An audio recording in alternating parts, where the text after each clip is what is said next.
Blue Jays on Sportsnet. Brought to you by Home Hardware and Building Center locations. Homeowners helping homeowners with expert advice.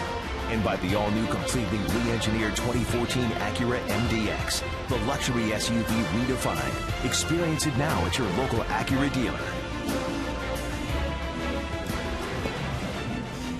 Beautiful Friday evening here at Rogers Center, and you can see the roof is wide open. The CN Tower high above Rogers Center, and Will Porter's Houston Astros are in for Game 2 of this 4-game set. They were shut out 4-0 last night. Mark Burley hit them for just the second complete game for the Blue Jays all season long.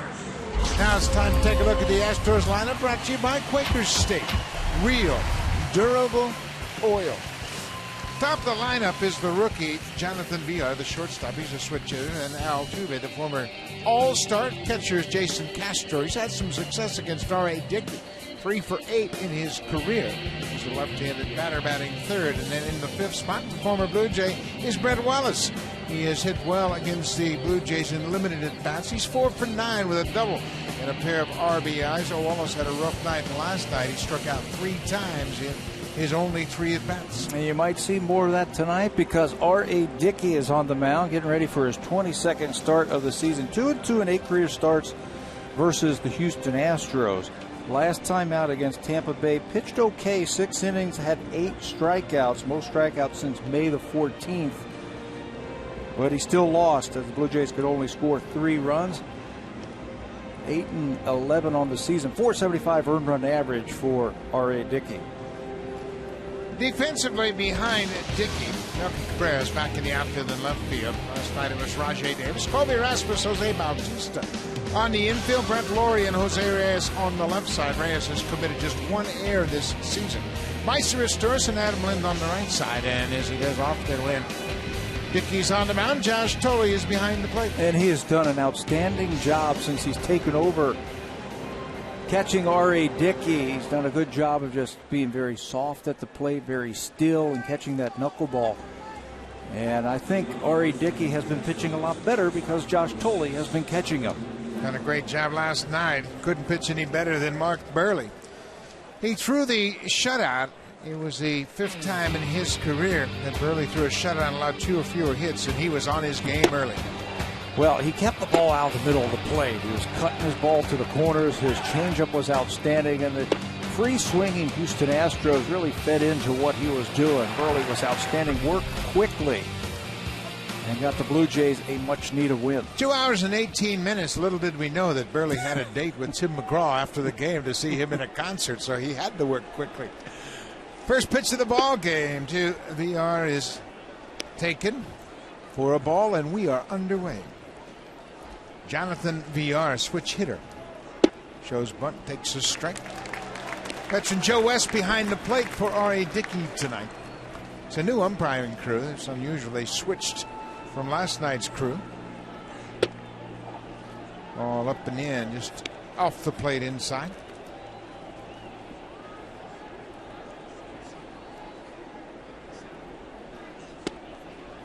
Right at the top of the zone, but upstairs, and Dickey's behind 3-1.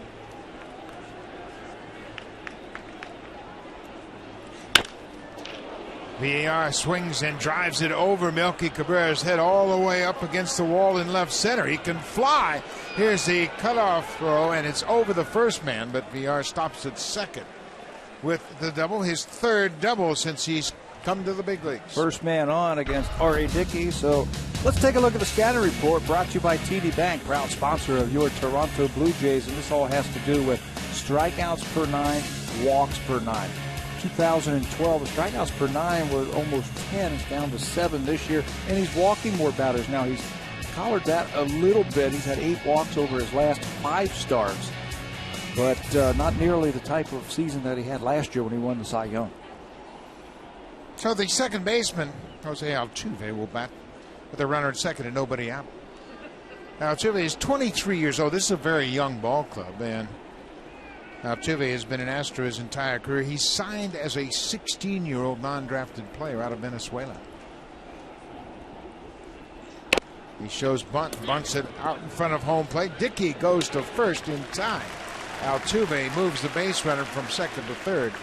A well-executed sacrifice bunt. Team that has been struggling to score runs. You were shut out for the 11th time last night. You get a leadoff double. You got to get him over to third base. They are settling on Villar, Altuve, and Castro 1, 2, 3 in their lineup now.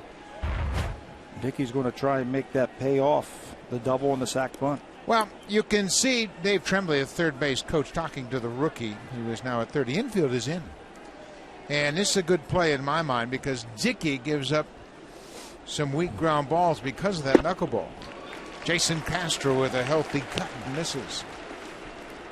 So early on in a ball game, generally you'd concede a run in the first inning and say, okay, well, if he hits it hard, we'll trade it out for a run. Not the case with Dickey and that knuckleball. No, I think because he can get the strikeout for you.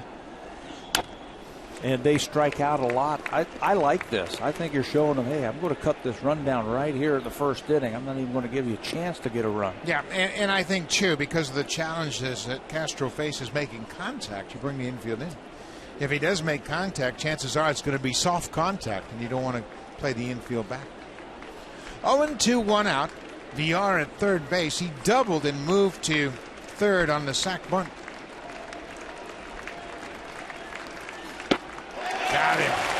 Dickey, big strikeout early on. Castro chases that knuckler and it dove out of the zone. One of the things that R.A. Dickey has talked about is throwing the low knuckleball. He tries to throw the high one at times, but he's been burned in this ballpark. So he is going to try and throw that low knuckleball. Comes in handy right there with a strikeout. Dickey has been hit hard, 23 home runs this season. And he feels like he's got to do a better job of keeping the ball down in the zone, especially to power hitters like Chris Carter. And he has that ability to throw it up in the strike zone to get you to swing at it or down in the strike zone.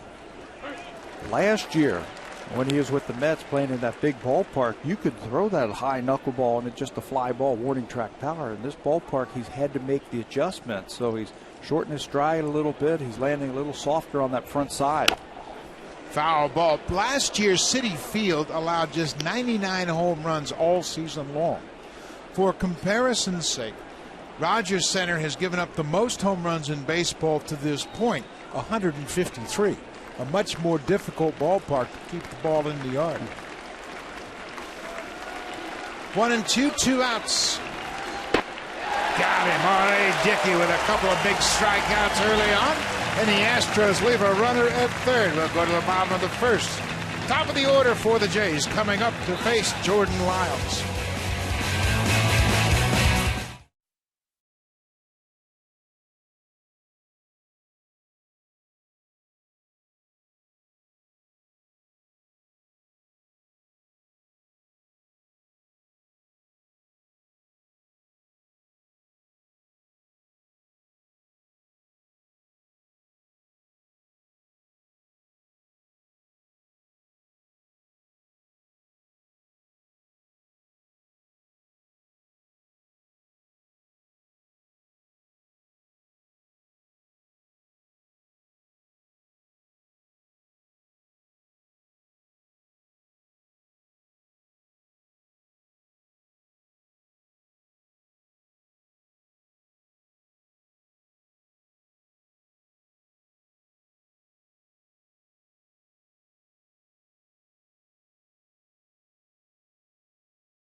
John Gibbons' lineup came up with some clutch hitting in last night's game. Let's take a look at the top of the order. It's Reyes, Cabrera, and Bautista.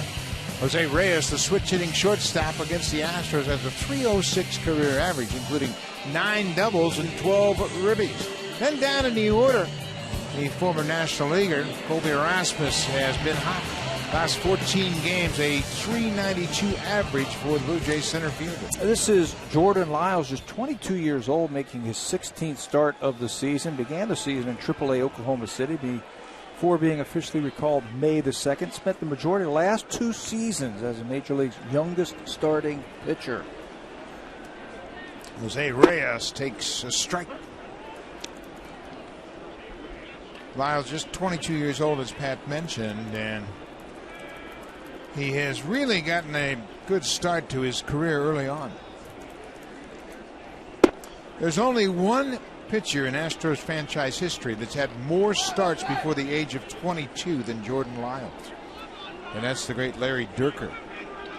And Dierker started as a teenager and eventually became one of the real tough pitchers in the National League. Boy, you're not kidding. And then became one of the better managers also. But Lyles just 22 years old, and that's the way to do it, I think, what the Houston Astros are doing right now. They're using their players through their farm system, young. Bring them up here, and let's learn at the big league level.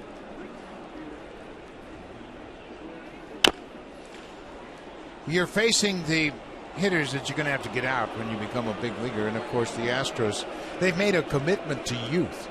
So they don't care so much about results. Naturally, they want to win, but they understand they're not going to win right away. So you give Lyles the best experience possible facing major league hitters on a regular basis. With probably the best coaches, guys who've been around, know how to teach the game, and you learn right here. It's 22 years old. Why not? Reyes fights it off and stays alive. Jordan Lyles made his major league debut May 31st of 2011. At the time, he was the youngest player in the major leagues. Comes out of South Carolina. He was the supplemental #1 pick of the Astros in 2008. Drafted out of high school. First rounder. Bullet down the right side. That's a fair ball. It'll go all the way into the corner, and Reyes will go into second with a leadoff double. For Reyes, his 8th double. He had a double in last night's game, part of a 3-hit ball game. Good start for the Blue Jays as Reyes doubles. Let's take a look at the scouting report for young Jordan Lyles. He's got all the pitches: fastball, cutter, curveball, changeup. His changeup is a very good pitch. He's got a very simple, very clean delivery. He's got good command both sides of the plate. That changeup, he will use that to left-handers, and it has a chance to be a good put-away pitch for him. Melky Cabrera back in the lineup tonight. Rajay David had to start in left field last night. Cabrera switch hitter batting left against Lyles. Shows bunt, takes a ball.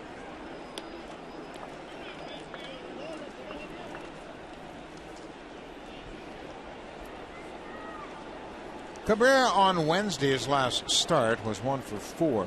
Got a big hit to start the bottom of the 8th and was lifted for a pinch runner.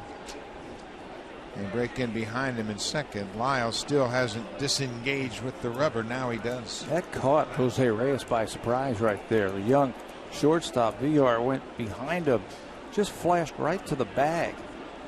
Jose wasn't ready for that.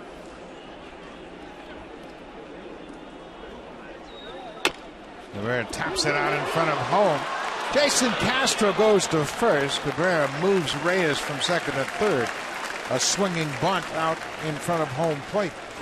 So the Blue Jays have the same situation the Astros had in the top of the first. Well, hasn't this been the same thing? Double, they bunt him over to third base. R.A. Dickey ends up striking out the 3 and 4 hitters for the Astros. Let's see the difference here. Double, they get him over. Cabrera getting high fives from everybody. That's as good as a bunt right there. Whatever it takes, you got to move that guy up. Productive out by Melky Cabrera. Difference in this inning. How about the infield of the Astros? Blue Jays played in with R.A. Dickey. Astros are playing back against Jose Bautista. Breaking ball for a strike. I think it reflects the style of Dickey, of course, with that knuckleball. You're not going to have as much solid contact as Lyles might give up. Reyes can really get a big lead at third. Breaking ball outside. It's a ball and a strike.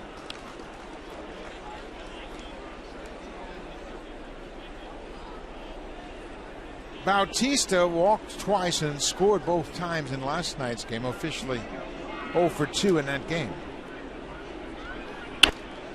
pops this one up. Altuve backpedaling into the outfield. Reyes not tagging at third, and gets a big pop-up from Bautista.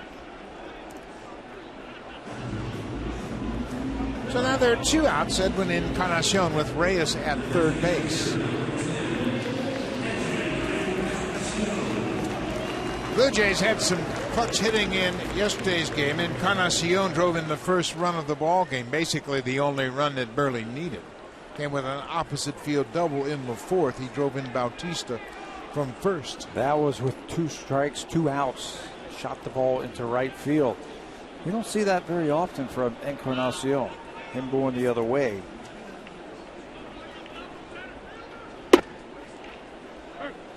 Lyles jumps ahead with a strike.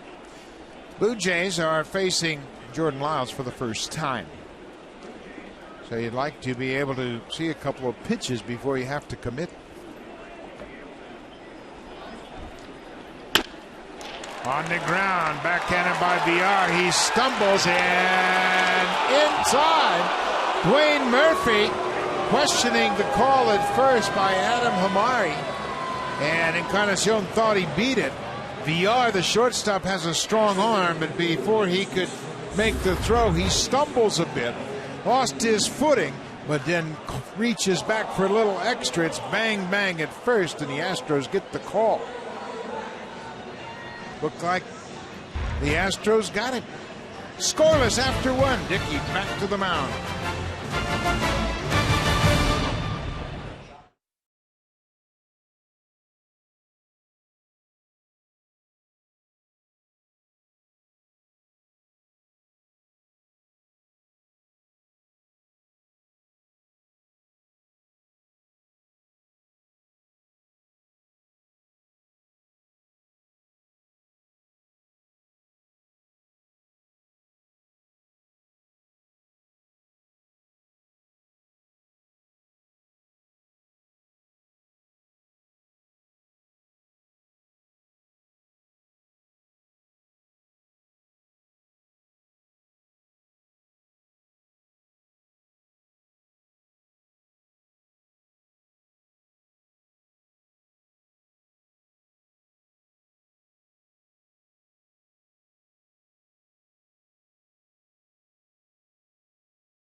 August 11th, the Blue Jays take on the Oakland Athletic. Game time is 1:07 p.m. First 20,000 fans will receive a Brett Laurie bobblehead. Call the Blue Jays for tickets at 416-341-1234. You can always log on to BlueJays.com to pick up your tickets or stop by most Rogers Plus locations. Brett Laurie bobblehead day, Sunday, August 11th. Brett Wallace swings at that pitch. It's now a ball and a strike to the Astros first baseman. Wallace 4 for 9 in his career against the Blue Jays, and we had mentioned last night Wallace played 2010 in AAA with the Blue Jays at Las Vegas.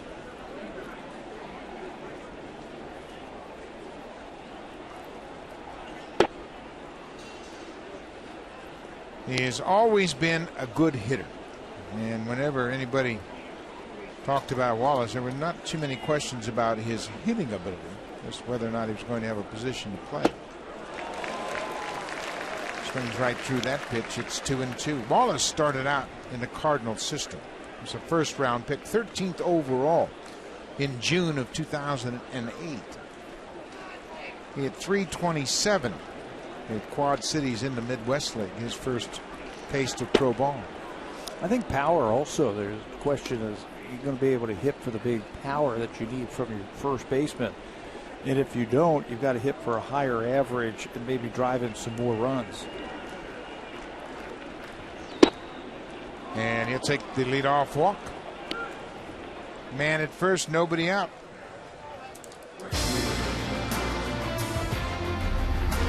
Blue Jays on Sportsnet. Brought to you by the all-new, completely re-engineered 2014 Acura MDX. The luxury SUV redefined. Experience it now at your local Acura dealer.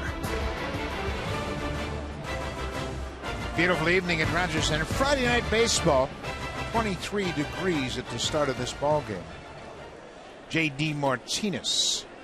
Martinez starting in right field tonight. He was the DH in last night's game.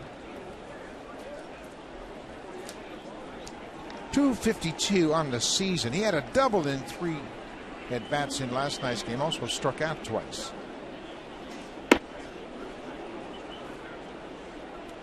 R.A. Dickey struck out 2 to strand a runner at third in the first inning. He got Castro and then Chris Carter. Back-to-back strikeouts to leave a runner at third. I was talking to Josh Tolley today, and I was asking him about R.A. Dickey and his ability with that knuckleball. I was always under the impression that you threw the knuckleball and you had no idea where it was going. Not so, says Josh Tolley. He says he can control that thing. He can throw it at the top part of the zone.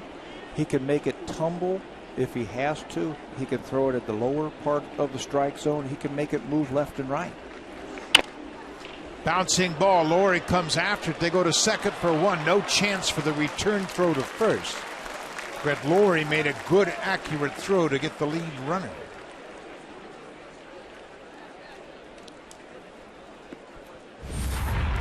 Well, this is one of the versions that he can make the ball go left to right. That time that ball tracked right inside against Martinez, and he just can't get on top of it.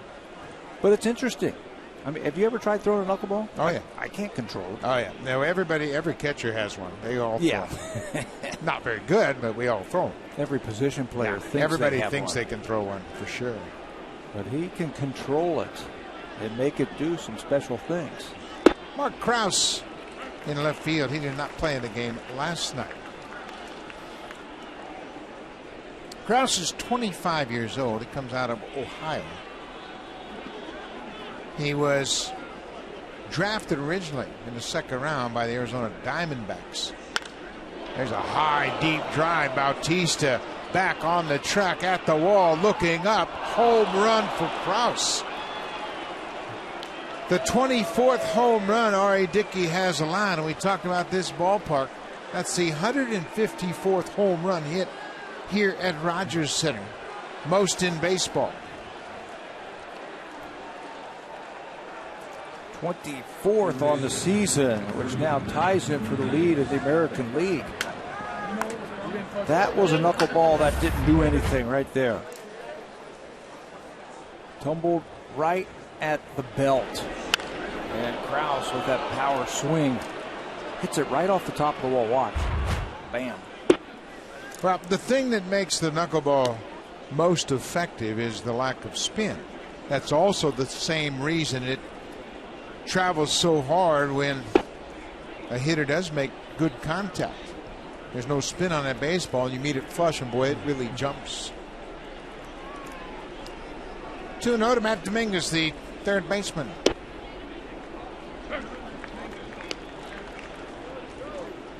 Dominguez was 0 for 3 last night. Astros, of course, had just 2 hits in the game.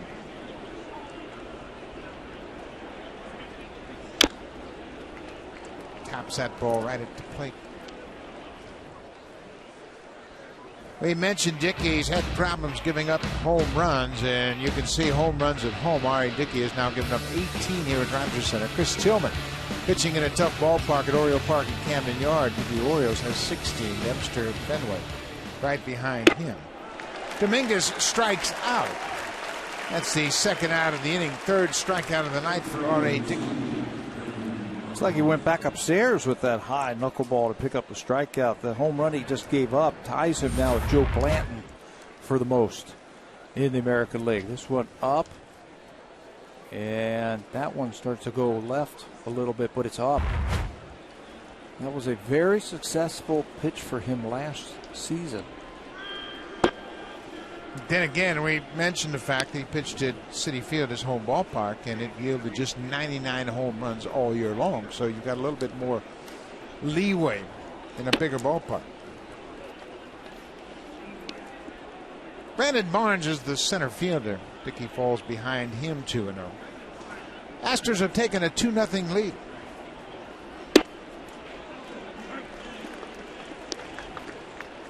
For Houston, that's just their 96th home run of the season.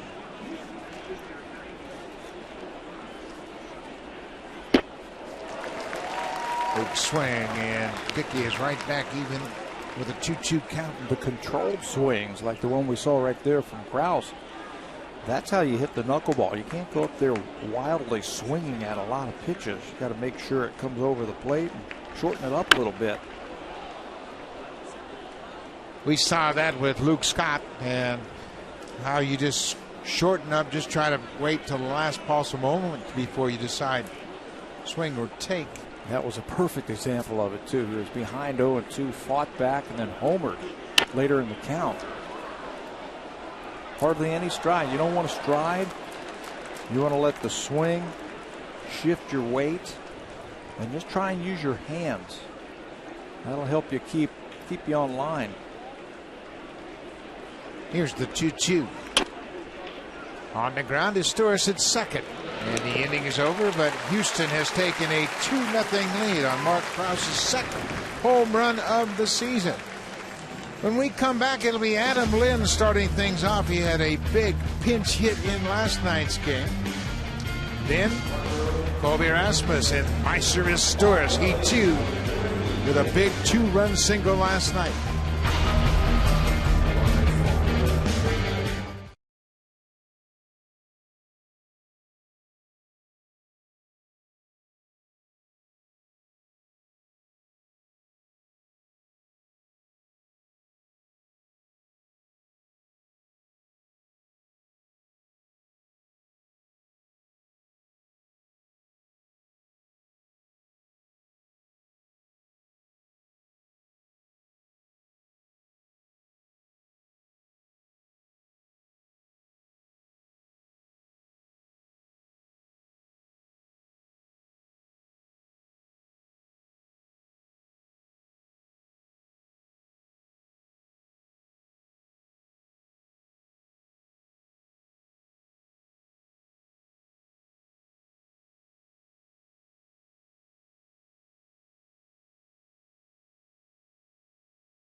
Tune in to Sportsnet 360 for UFC on Sportsnet. Johnson versus Moraga will bring you both the preliminary fights and the main card.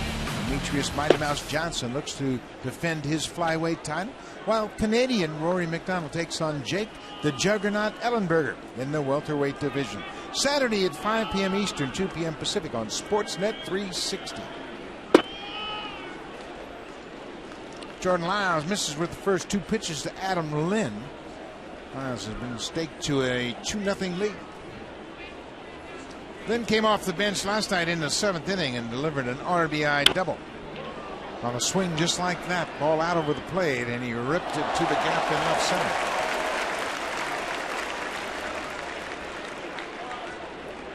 Then right behind Lynn, Myceris Storis had a 2-run single to left, and that gave Mark Burley a 4-0 lead.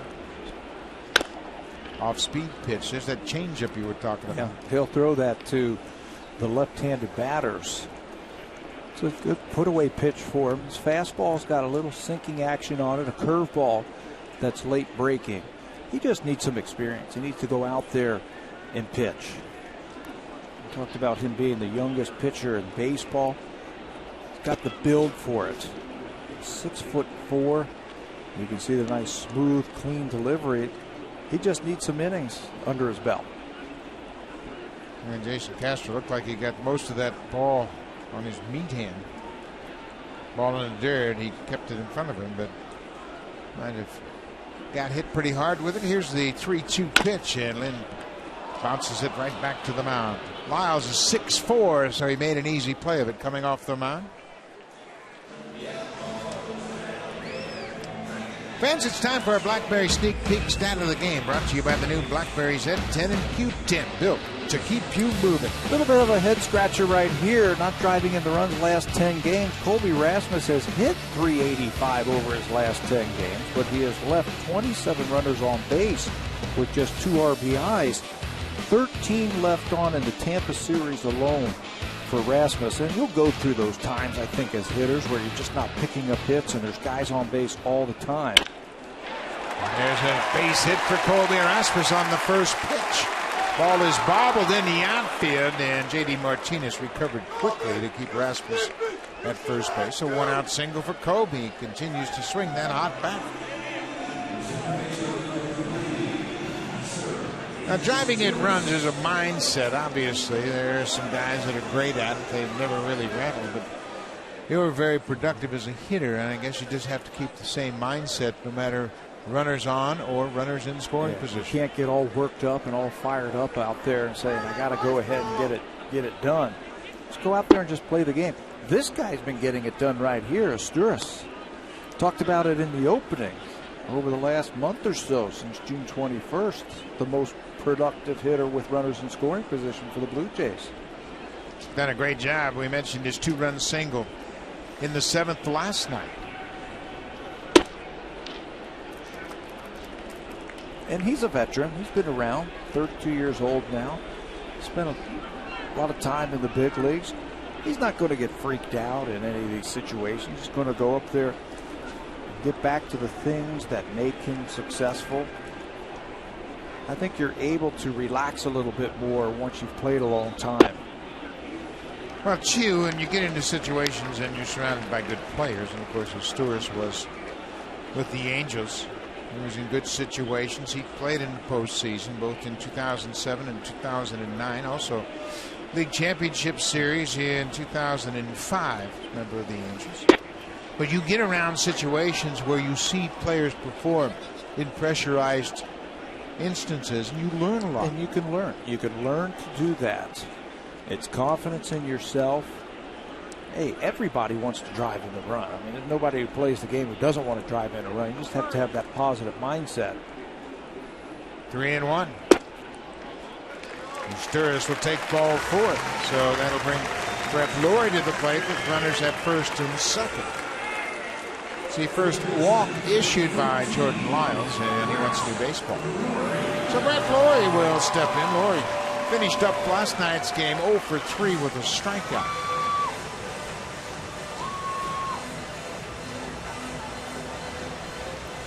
Houston has a 2-0 lead. Blue Jays threatening to answer that right here in the bottom of the second.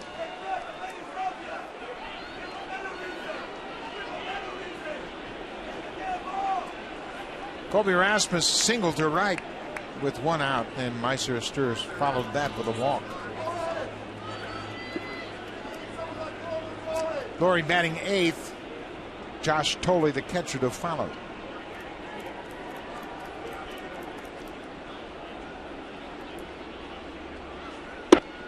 Breaking ball in there for a strike. We've seen Lyles comfortable in using that get me over breaking ball to get ahead. That's something that you can put in the back of your mind.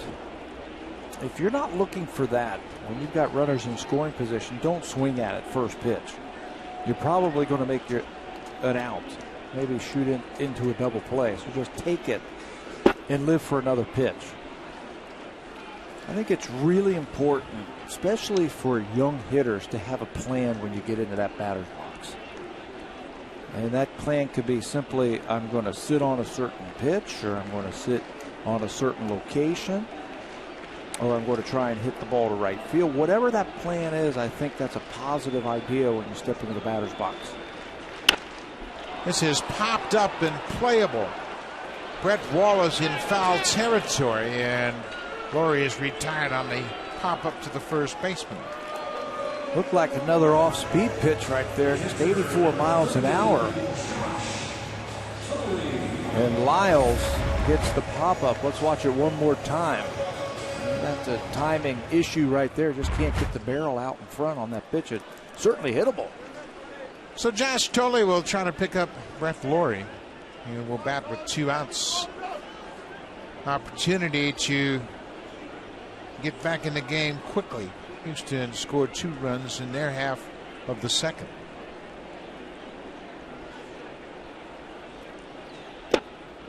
There's another first pitch breaking ball. This one in the dirt. Frustrated Brett Laurie on the bench had a chance to drive in a run and popped it up. Now it'll be up to Josh Tolley, who's been having more productive at-bats, seeing more pitches.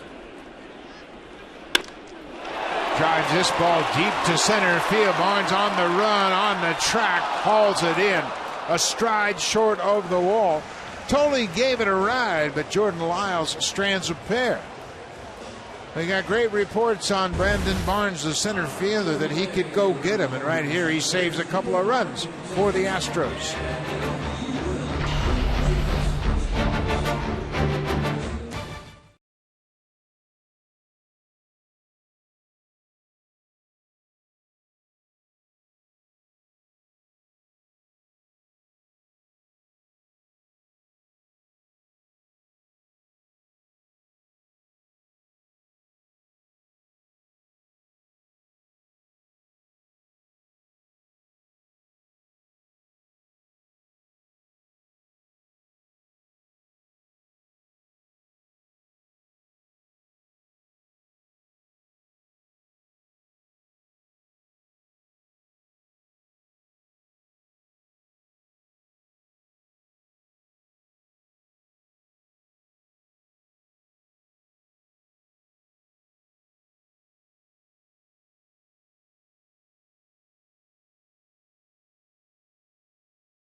Mr. Sub Cooler Bag Day will take place Sunday, July 28th when the Blue Jays take on the Houston Astros. The game starts at 1:07 p.m. The first 20,000 fans will receive a Mr. Sub Cooler Bag giveaway. Call the Blue Jays at 416-341-1234. Log on to BlueJays.com or stop by most Rogers Plus locations to pick up the tickets for Mr. Sub Cooler Bag Day, Sunday, July 28th. We move to the top of the third. Houston has a 2-0 lead. Top of the order, the rookie, Jonathan Villar. He doubled in his first at bat, but R.A. Dickey stranded him at third base with a couple of strikeouts. I'm already liking what I'm seeing from this young shortstop. It's a switch hitter. Showed off a little pop there by hitting the ball over the head of Melky Cabrera in left field.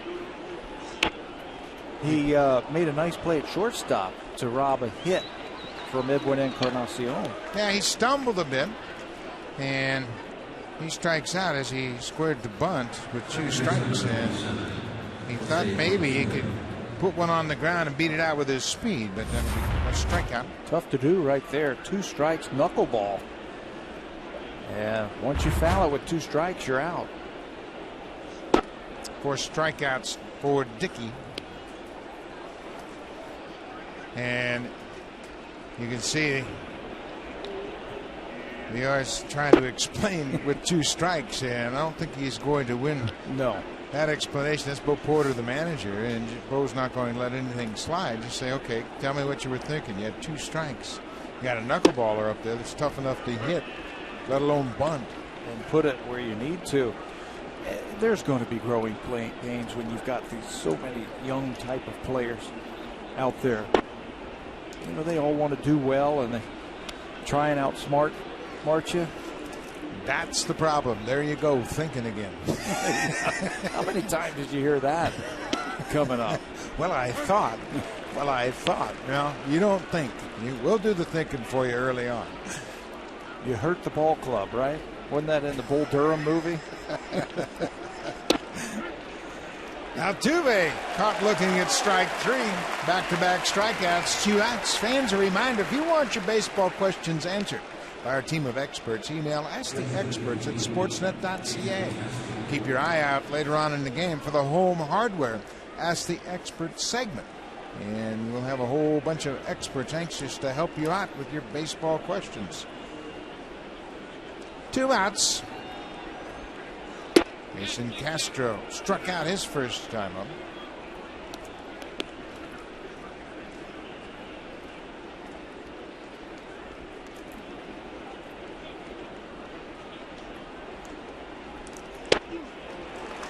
There's a good hard knuckler right in on the hands of Castro. It's a ball and a strike. With good movement on it, too.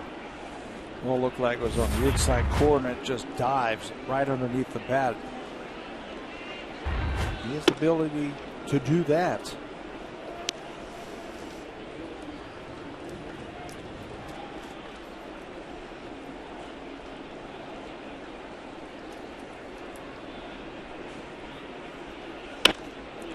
Popped up over near the seats. Lynn giving chase, gets to the wall, and it's back about 3 rows out of play.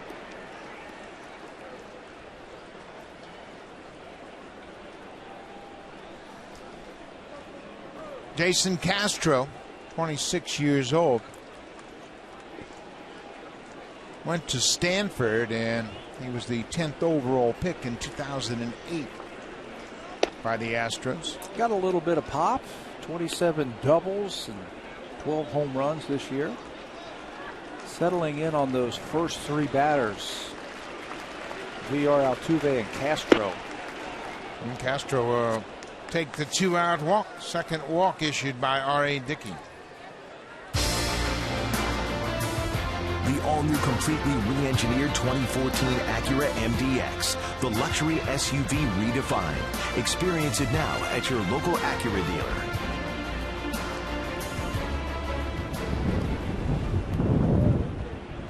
Perfect night for baseball at Rogers Center. Friday night baseball. This is the second of the 4-game series. The last series before the Blue Jays head out west. Blue Jays will go to Oakland, then Anaheim, and finish up in Seattle against the Mariners. Chris Carter. Carter's the DH tonight. Last night he was in left field. Big, powerful right-handed bat, but he is prone to strikes out. He strikes out a lot. 131 strikeouts so far for Chris Carter. That's the most in the American League. He's out early today taking some extra batting practice. But it wasn't off of a knuckleball pitcher. It's a hard thing to recreate timing against a knuckleball pitcher, and it's always a challenge. I remember Cito Gaston, whenever he would face Charlie Huff for the Texas Rangers, he'd sit down some of his regulars. He didn't want them to face Huff and mess with the hitter's timing. Joe Madden did that in R.A. Dickey's last start. Sat down Will Myers. Pretty good move, I thought. Take that right out of the hands of a young hitter. Yeah, and John Olerud was the guy that Cito really established that approach with, making sure that Olerud never had to deal much with Charlie Huff. This is popped into center field. Rasmus into the alley in right center. Gets there. Carter's retired, and Dickey is through the third. Houston with a 2-0 lead.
Boston. Boston currently trailing the Baltimore Orioles, so the Rays could leapfrog into first place tonight if those scores hold up.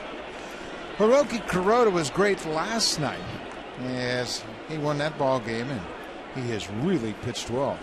Not the same for CC Sabathia, who's being roughed up tonight. He's given up 6 runs on 6 hits through 2 innings to Tampa Bay. Do you like the Soriano trade? Yeah, I do. I think the Yankees like the fact that the Cubs are paying most of the freight. Yeah, that off helps. But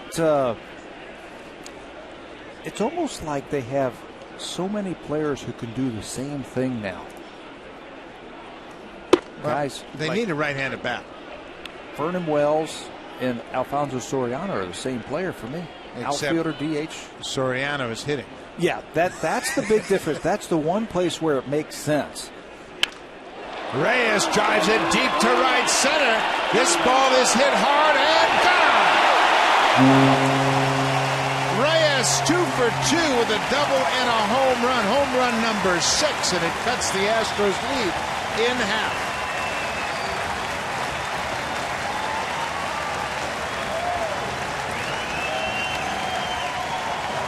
Jordan Lyles doesn't give up a lot of home runs because he keeps the ball down. He's got good sinking action to his fastball. But if it's up, Reyes has been showing off some power lately on this homestand. It's a fastball up, and it's in a fastball count, and he smokes it to right field. For Reyes, that's his first career home run against Houston. And it was a line drive shot to the power alley in right center. His 6th home run of the season, and Melky Cabrera drives one. That's going to get down in center. All the way to the wall in center. Barnes gets it back in after playing it off the wall. Melky Cabrera with his 14th double. Both of those pitches, the home run to Jose Reyes, and now this double to Melky Cabrera, pitches that are up. Center cut sinker that didn't sink. Right over the middle of the plate, you can see Barnes, the center fielder, was shading into left center field, all the way to the gap for extra bases. Mentioned this is the first time the Blue Jays have faced Jordan Lyles. This is the second time through the order. A little more information against the Astros righty now. Jose Bautista popped up in the first.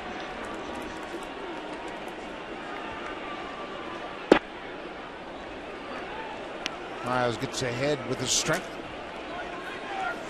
They were looking for one big hit last inning. They had the bases, or excuse me, not the bases, those first and second, and Tolley smoked the ball to center field. So that's 3 straight hard hit balls. Tolley's ball was caught by the center fielder against the wall. Now the home run and double. Maybe they figure something out. Lyles looked like he wasn't really sold on that pitch, and just kind of. It's got to be a balk. Yes. Yeah, he didn't spin all the way around, and they called it a balk. And he was indecisive. It looked like he had another thought on his mind and was in between. He didn't want to start his delivery, but he did balk, and that allows Cabrera to move over to third base. You have to make a definitive move when you have that inside move. Watch him. In between, well, that's really not a step towards second base. No, and you could see he was indecisive. He wasn't really sure what he wanted to do. He knew he didn't want to throw that pitch. So now Bautista with a great opportunity to tie this game.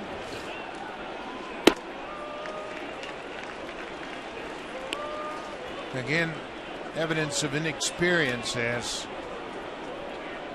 you saw the home run, then the double, and this has been the MO for Jordan Lyles. Things start to unravel a bit. He has a tendency to speed up instead of slow down. Especially in the month of July. He was very good in the month of June.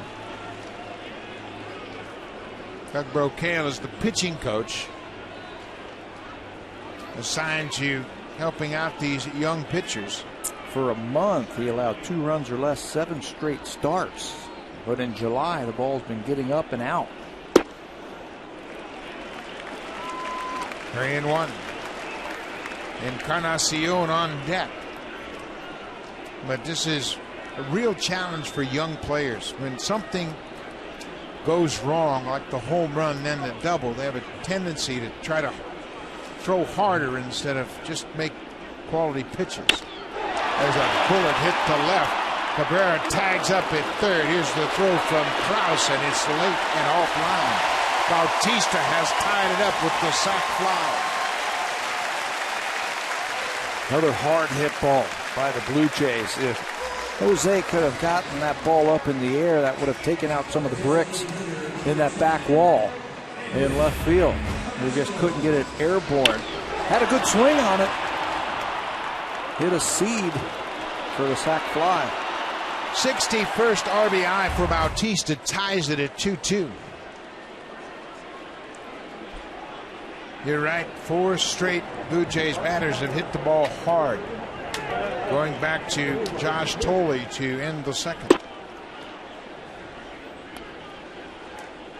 Doesn't take a big league hitter very long to figure out a guy if you're paying attention.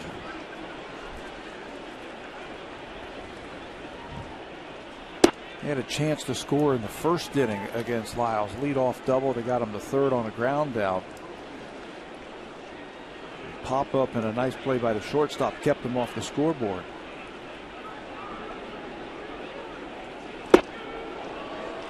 Good breaking ball there. 1-2. This is the 56th start of Jordan Lyles' young career. He's just 22 years old, and it's always about learning from your experience. And after 2 hard hit balls, a home run and a double, gives up a sac fly. I think that's been missing in his approach since the first inning, pitching inside to straighten up some of the Blue Jay hitters. Using that fastball in or up and in. We saw Eric Bedard do that effectively last night.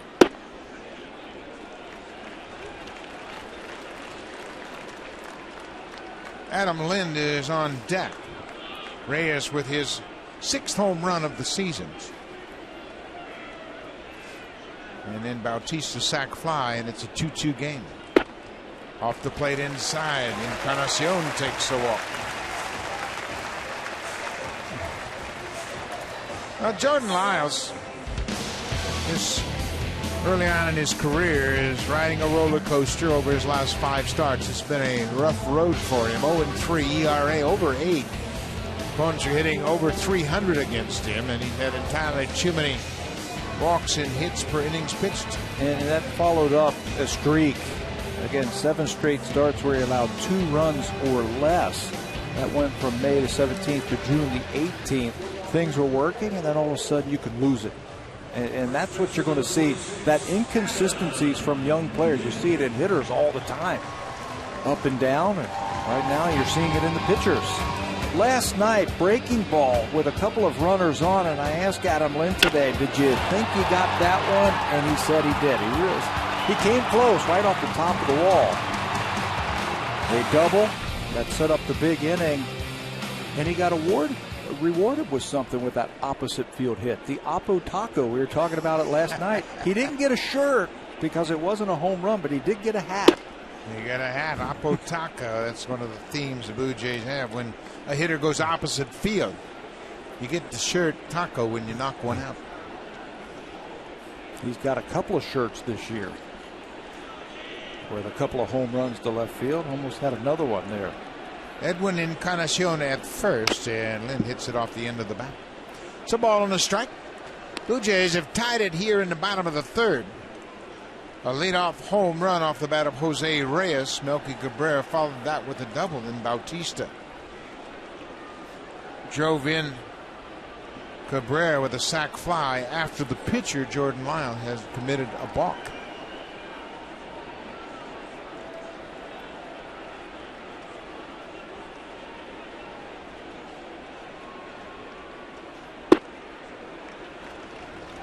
Two and one. Houston with just 34 wins. Of course, they turned over their roster dramatically, and Bo Porter in his first season as the manager.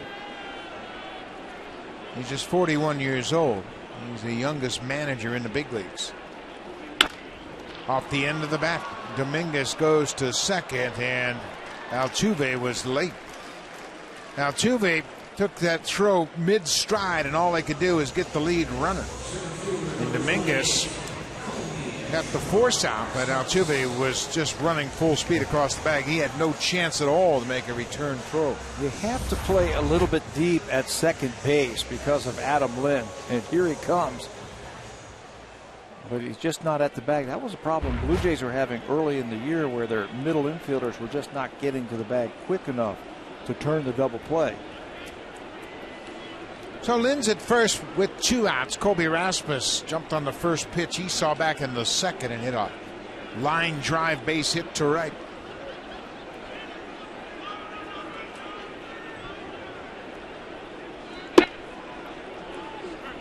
It's an interesting defensive alignment that the Astros have thrown out there. Take a look at that. You've got 3 infielders on the infield, and then the second baseman, Altuve, out in short right field.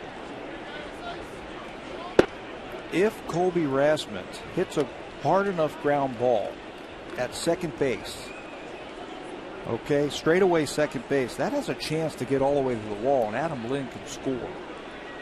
As the base runner, you got to be thinking about those types of scenarios. 2 balls and a strike as Lyles missed with that breaking ball away. Rasmus average currently at 268.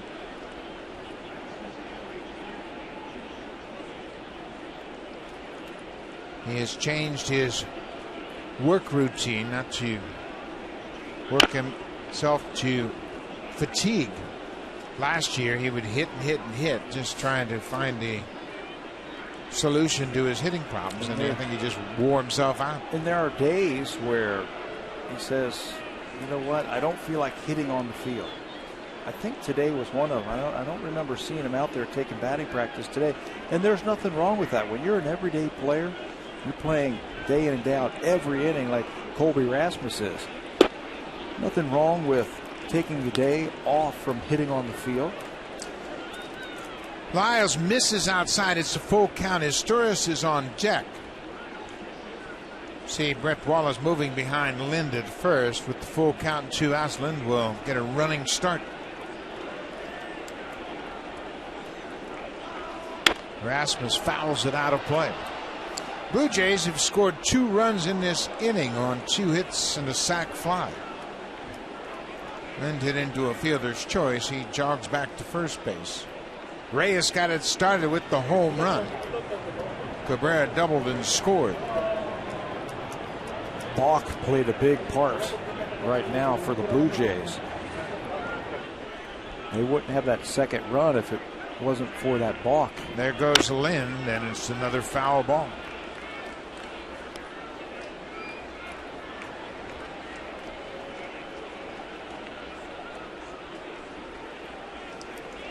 Houston in the midst of their season-long road trip. This is the longest road trip they'll have all season long.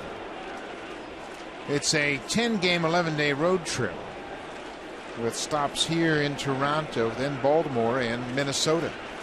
There goes Lind again, and this is another foul back. Adam Lynn's getting his sprints in.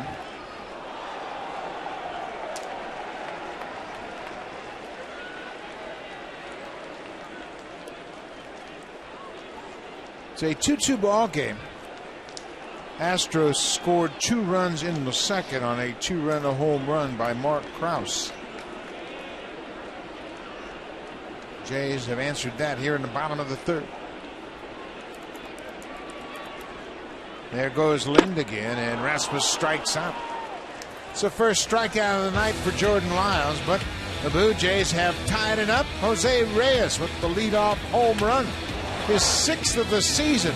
Reyes is already 2 for 2 tonight. It's a 2-2 game.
Baseball.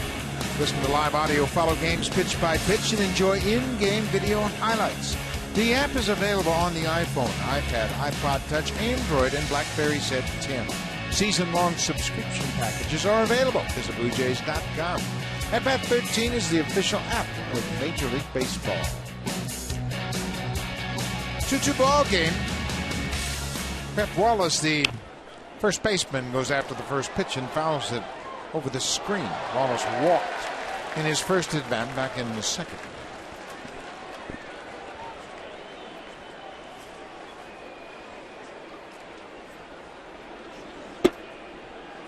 We talked about Brett Wallace the last time up, and maybe some power is missing from him. Just 21 home runs in his career. He's big enough. He's a big guy. Yeah, certainly has a great foundation with big legs, a real strong foundation in the lower half. But you're right, some guys just don't have that home run swing. He reminds me of Travis Snyder. Travis Snyder had a lot of power, but just couldn't get the ball airborne.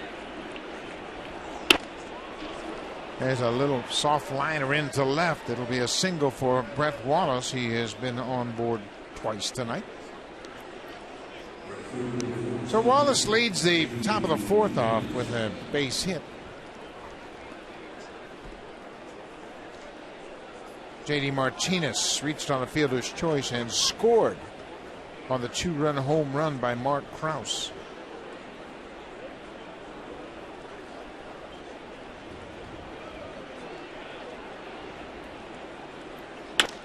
He drives this ball toward the gap in right center. Bautista is not going to get there. Bounces past him. Wallace is headed for third. Martinez will stop at second. So back-to-back hits, single, now a double, and the Astros are threatening against Dickey here in the fourth. Blue Jays score a couple of runs in the bottom of the third inning, need that quick inning to get back out there. That wasn't a knuckleball. That looked like a fastball that he was trying to surprise Martinez. He jumps all over it. It looked like Bautista was going to have a chance as that ball slices back to him. Just out of his reach in right center field for extra bases. J.D. Martinez, his second double in the series. He doubled in the seventh last night. He's been on base twice. Mark Krause homered in the second.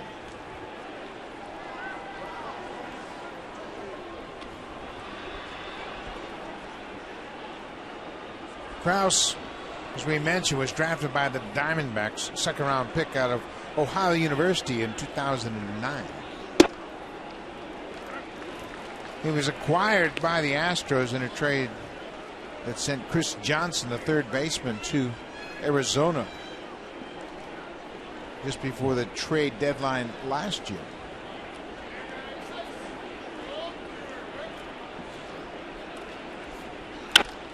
This is a base hit down the right side. This is going to score two. Krause is around first. He's headed for second. Wallace and now Martinez come in to score, and the Astros have retaken the lead. He's got some power. Excuse me, Buck. He broke Ohio University's single-season home run record with 27. So he homered his first time up, and now he's going to have an extra base hit. Knuckleball that just rolls up in the middle of the plate. Two more RBIs as he rips that ball into the corner in right center, or excuse me, in right field. Wow. He has driven in 4. Of course, that's a career high in his young career. Doing some damage early on. 2-run homer, now a 2-run double. Still nobody out. Matt Dominguez, the third baseman, with a 2-0 count.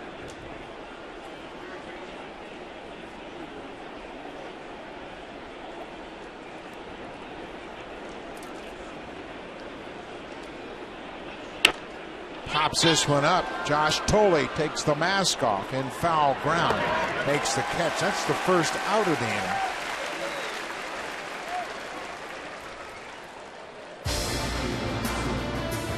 You could win a trip to Alcatraz. Look in specially marked cases of Sleeman. No purchase necessary. Legal drinking age required.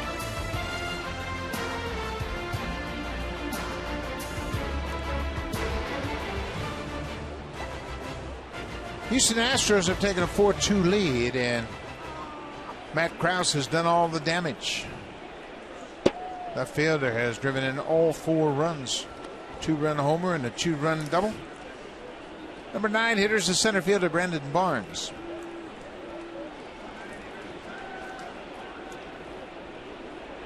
He tried to wait as long as he could and still couldn't connect. Took a healthy cut at that ball.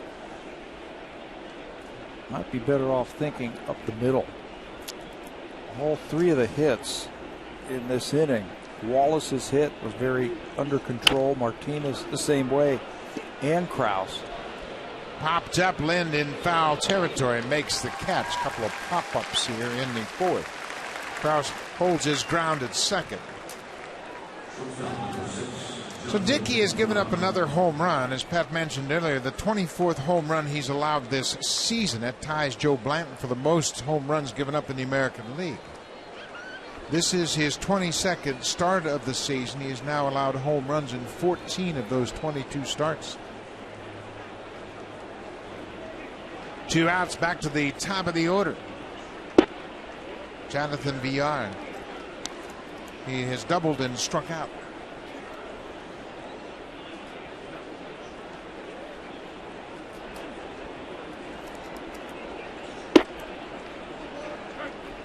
Ball on a strike. You just get a sense that R.A. Dickey just needs to minimize the damage here. The Blue Jays are going to score more than 2 runs tonight. You just have that feeling. Make pitches. When you've got guys in scoring position like he has right now, get these outs right here. I have a feeling that the Blue Jays are going to score more runs.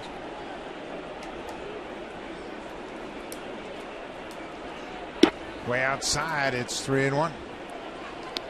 Villar tried to bunt with 2 strikes his last time up and bunted it foul. It was the 4th strikeout for R.A. Dickey. Altuve on deck.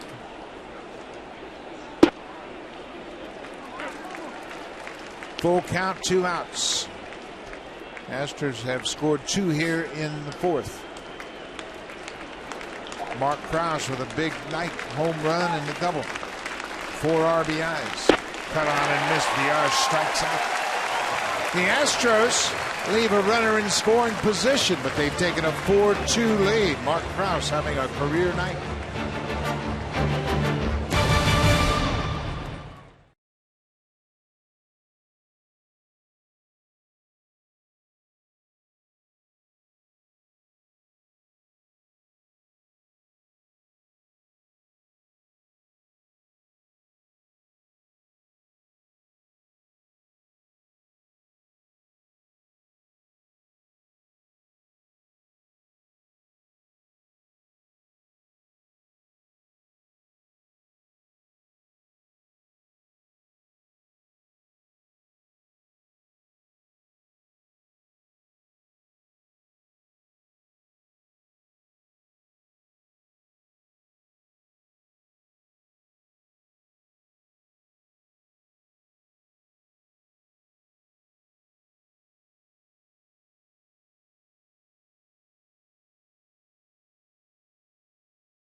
Meister Astures will start things off in the bottom of the 4th inning.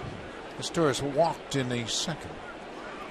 249 on the season for Astures. He's been a productive hitter of late. 27 RBIs. Bouncing ball. Brett Wallace will go to the bag. That's the first out of the inning. You'll get a lot of ground balls when that sinker is on.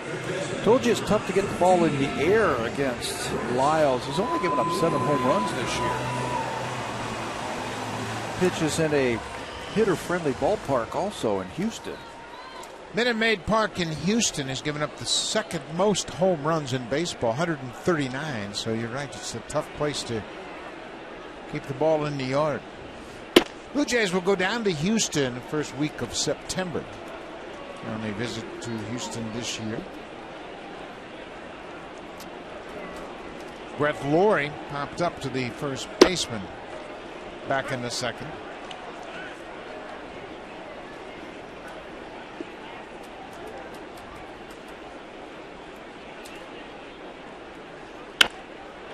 Breaking ball, got underneath it and pops it into the seats. Jordan Lyles has been given a 2-run lead for the second time tonight. See what he does with it. He's got the bottom of the order now for the Blue Jays. The middle of the Blue Jays order yesterday, 4, 5, 6, did all the damage. Encarnacion drove in a run.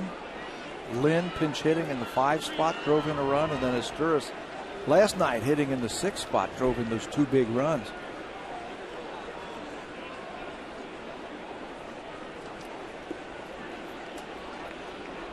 Brett Lawrie behind 1-2.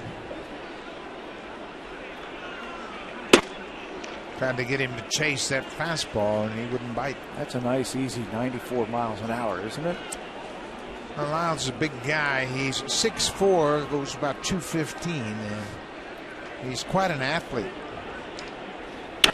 Breaking ball hit high and deep to left. Cross back, looking up. Home run, Brett Lawrie. He threw him a breaking ball and Lawrie jumped all over it. Home run number 7 for Brett Lawrie. How many times have you seen it where a pitcher will throw a high fastball trying to get a guy swinging at it? He lays off of it and they come right back with a breaking ball. As a hitter, you're thinking high fastball, here comes the hook. And that's exactly what he gets. Breaking ball, hangs in the middle of the plate, speeds up Brett's bat. That's a home run pitch right there by Lawrie.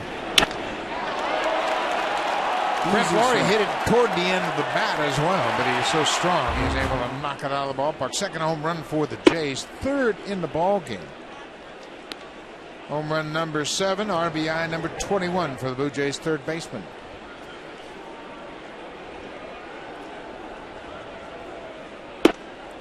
Josh Tolley one hard to center field. Take a look where this ball is on the barrel. Yeah, a little bit more towards the end right there. But he stayed down and threw that ball. 2-0. Rattled a little bit after the Reyes home run. Gave up the double and then the balk.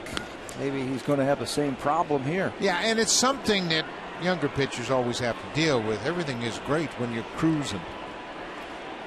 But the ability to handle adversity and maintain your focus, it was something I was talking about with Dennis Martinez, El Presidente, who is the bullpen coach for the Astros. He said it's something that young guys just have to learn how to keep on an even keel. And here's the walk after the home run. Lyles issues the walk. Jose Reyes already 2 for 2, and he's done some damage against Lyles. Doubled his first time up down the right field line and then did this. All out over the plate. I think Jose knew he got that one. He got right into that home run trot as soon as he came out of that batter's box, and it was gone.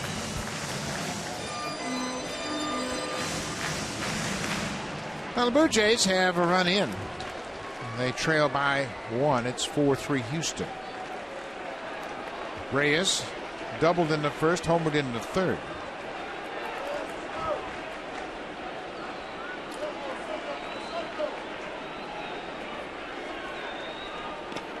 And again, Jordan Lyles not able to erase the thoughts of that home run. He gave up a home run to Brett Lawrie, and then he walked the number 9 hitter. Now he's fallen behind Reyes. Well, you get that sense watching it after the Reyes home run. He was charged with another run balk, setting that one up, and then the sacrifice fly, and then Cardinal Sin walking the number 9 hitter. Reyes has his 3rd hit of the game. Took that pitch outside and slapped it in the 5-6 hole through into left.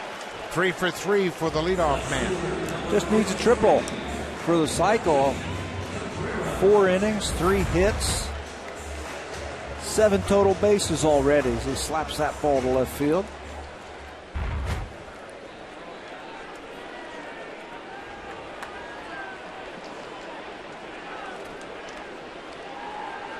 Jordan Lyles again in a jam here in the 4th. Melky Cabrera doubled and scored his last time on it. Scored from 3rd on a sac fly. He goes after the first pitch, and that's going to reach the seats out of play.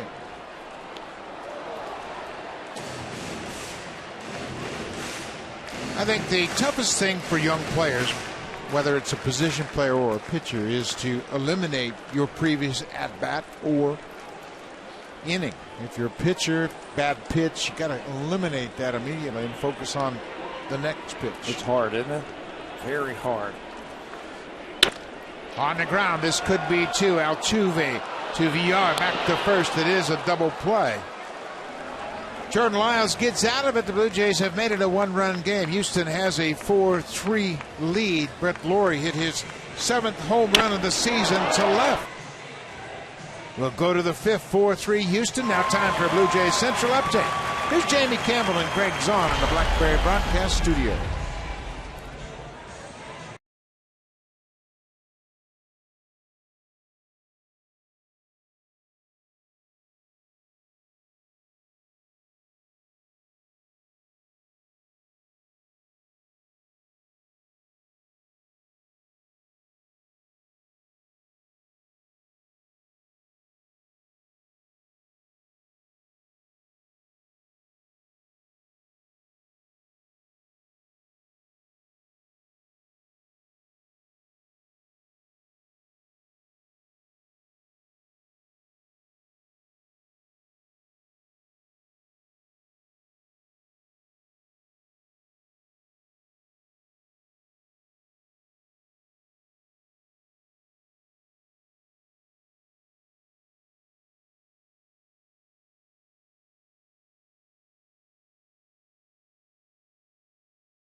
Our guests of the Children's Miracle Network. Welcome to Rogers Center, and we hope you're having a great night at the ballpark. While over in the Jays Care Community Clubhouse, we welcome the group from Precious Minds Support Services. Great night for a ball game, and so far it is back and forth. Houston leads 4-3. Blue Jays, 2 home runs for them. Mark Krause, the left fielder for Houston, has driven in all 4 Houston runs. Second baseman Jose Altuve takes the first pitch down for a ball. Altuve has a sac bunt and a strikeout so far.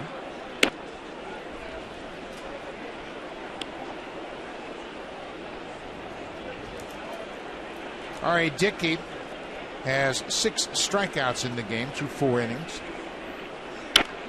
And Altuve reaches for that fastball and fouls it away. Hasn't had the great control, I think, of the knuckleball or the movement that we have seen in his last couple of starts. As the ball's heading towards home plate, that movement, it's been staying on line. He's catching too much of the plate. Ground ball to second as Stewart throws out Altuve, 1 down.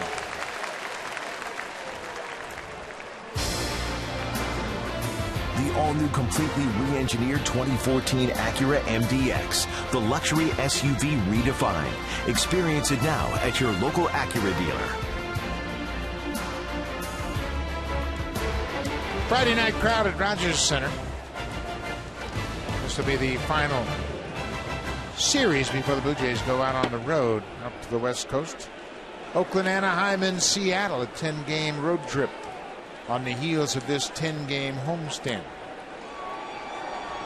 Seattle is always a tough place to play. This is hit hard down the right side. It is a foul ball. Jason Castro just missing extra bases.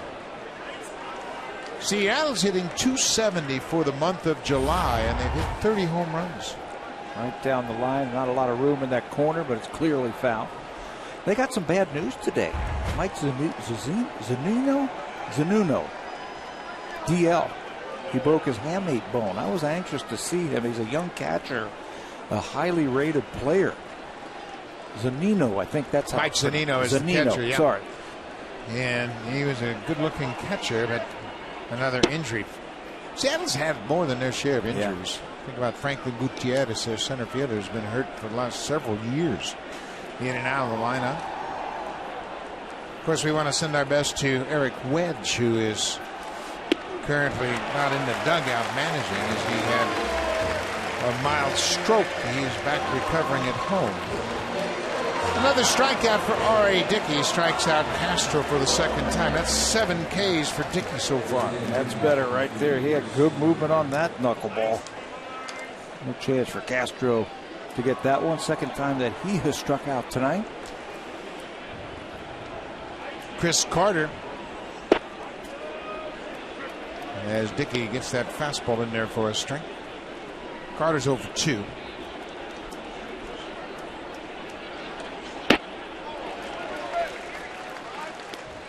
Dickey once again has picked up the tempo a bit.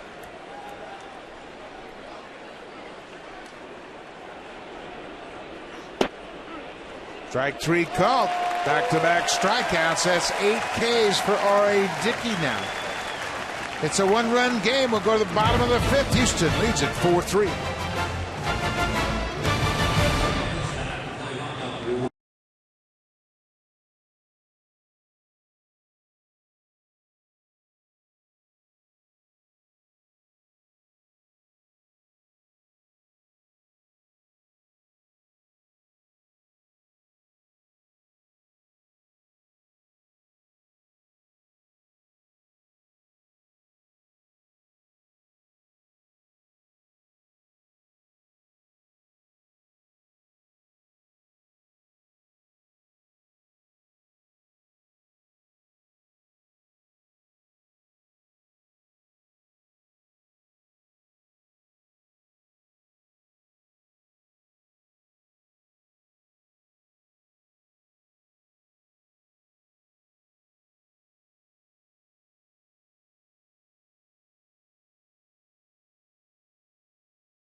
Blue Jays Express. It's a 30-minute interactive post-game show hosted by Eric Smith, the former Blue Jay Paul Spaljerek.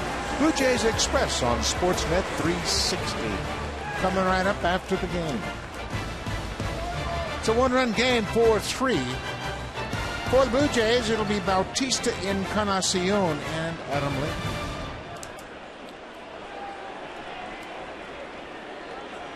Bautista had a line drive sacrifice fly back into third. Picked up his 61st RBI of the season. Now it's a 1-1 count to the Blue Jays right fielder.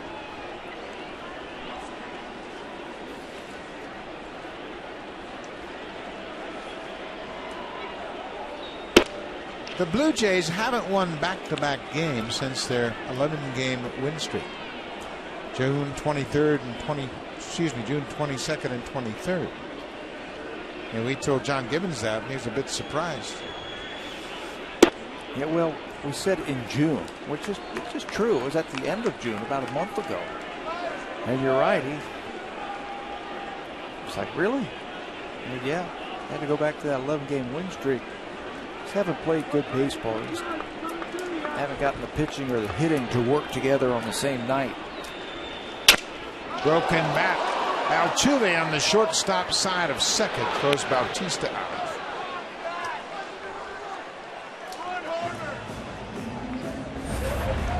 Bautista hits this right off the end of the bat. Bat shatters and just dribbled up the line, and he just jogged up the first baseline, frustrated by that at bat.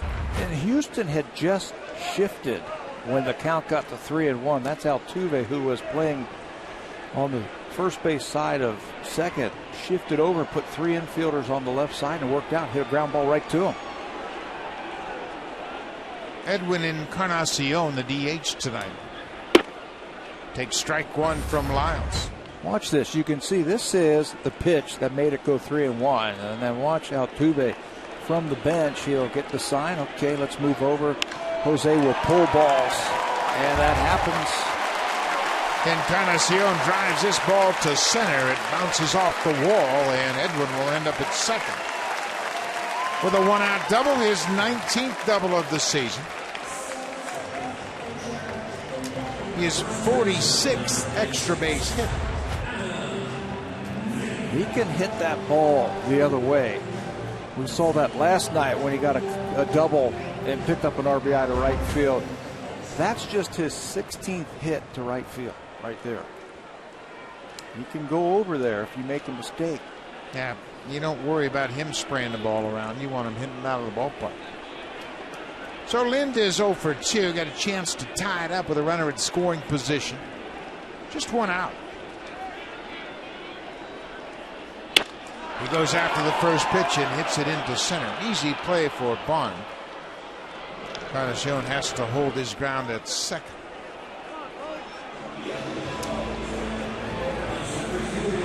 But now Colby Rasmus will have to deliver with 2 outs.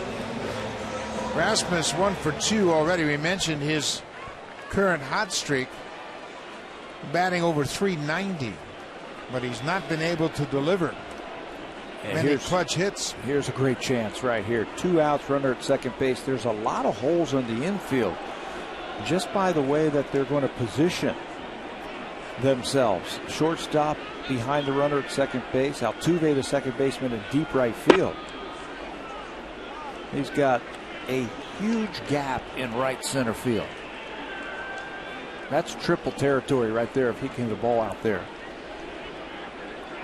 Interesting to see how Lyles pitches him here with this defensive alignment.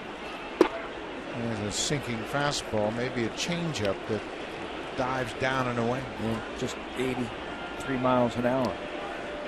2-0. Rasmus for the season is hitting .320 with runners in scoring position, but only a .182 average with 2 outs.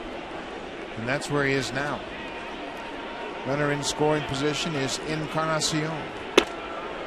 3-0. Is Torres on deck? He's been the most consistent clutch hitter for the Blue Jays recently, over the last month.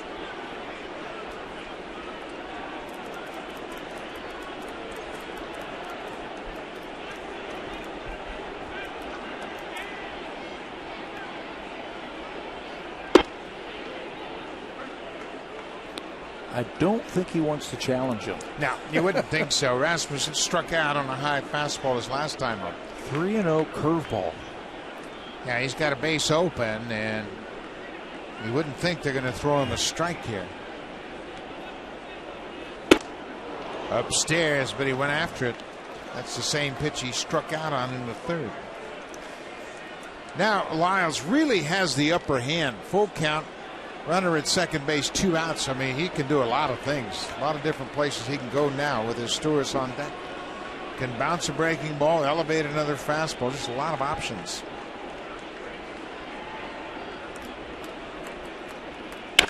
Breaking ball hammered to right. Rasmus delivers. It's up against the wall. Encarnacion comes in to score. Rasmus delivers the 2-out double. It's a 4-4 game.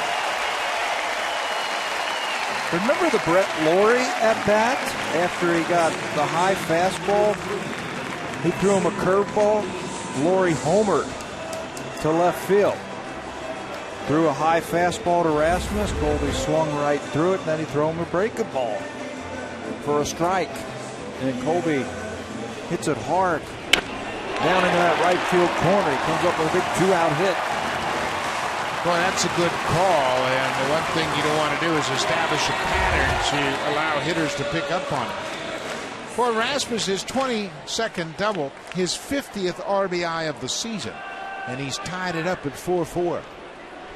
Meister Torres has been aggressive on the first pitch with runners in scoring position. Blue Jays' best average runners in scoring position over the last month. Most RBIs by a Blue Jay hitter with runners in scoring position since June the 21st.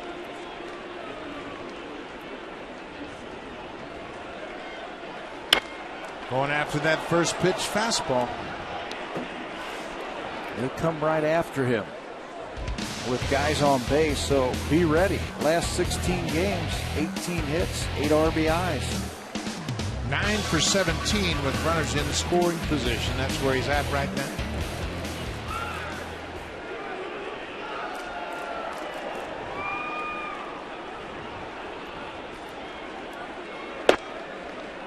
He wouldn't chase the changeup. Ball on the strike.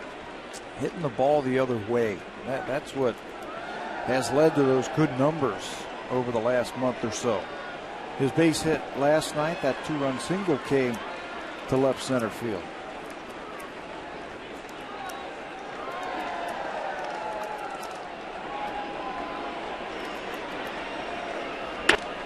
Pops this one up. It's playable.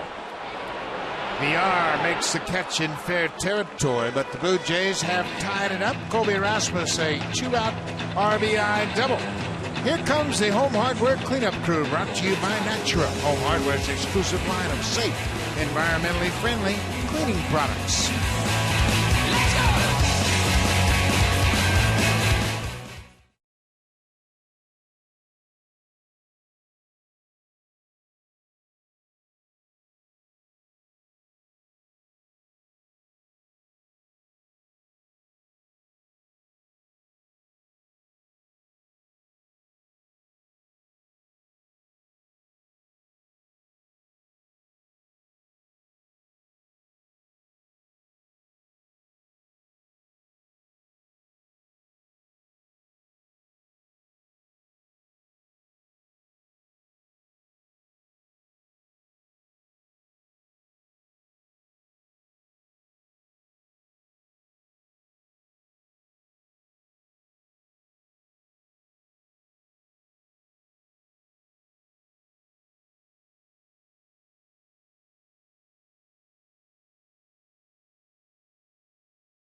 You've never seen them before.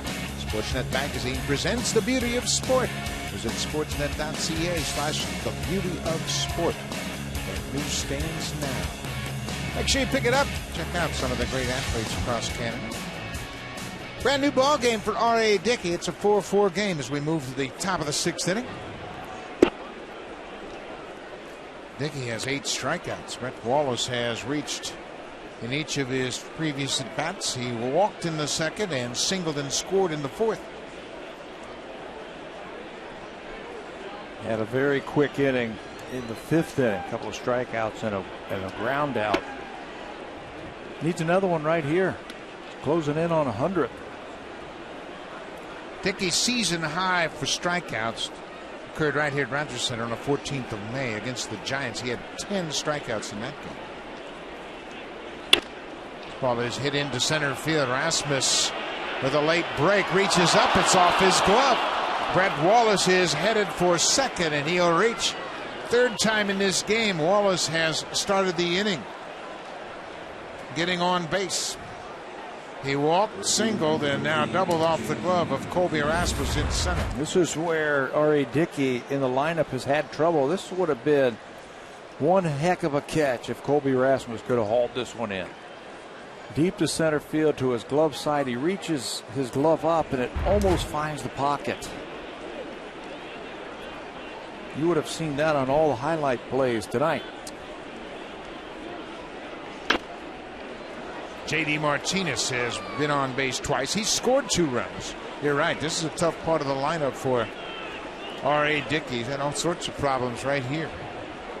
He has only gotten 1 out in 7 at-bats now. Wallace, Martinez, and Kraus. There's a base hit into center field. Rasmus will play it on the hop, and they throw it back in. They stop Brett Wallace at third base. I thought they were going to send him. Rasmus was deep. Wallace stopped at third. Martinez has his second hit of the night. I think they could have scored him. Single to center field. It looked like Colby was conceding the run because he laid back on the ball and then just lobbed it into Reyes at shortstop. Pete Walker will go to the mound, and you can see Dustin McGowan has started to throw for the Blue Jays in the bullpen. Houston now has 7 hits with this part of the lineup. Wallace, Martinez, and Kraus have done all the damage. Kraus, the left fielder, did not play in last night's game, and he's had a big night tonight. A career high 4 RBIs. Former second-round pick of the Arizona Diamondbacks in 2009, showing off some power. That one bounces out. Got the Astros off in the 2nd inning. 2 runs. First big league season, and he's had a big offensive night. 4 RBIs. And why not go swinging? He hits that one into the seats up along the first base foul line.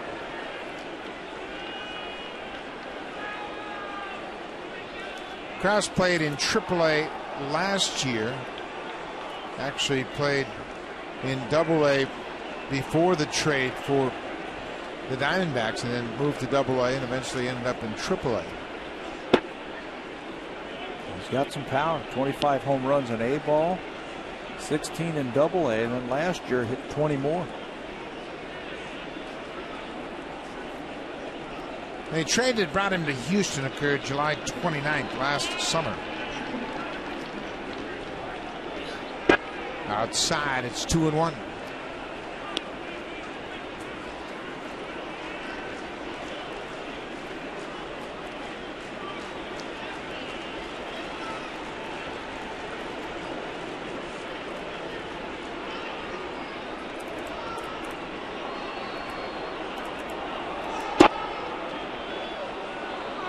Now 3-1.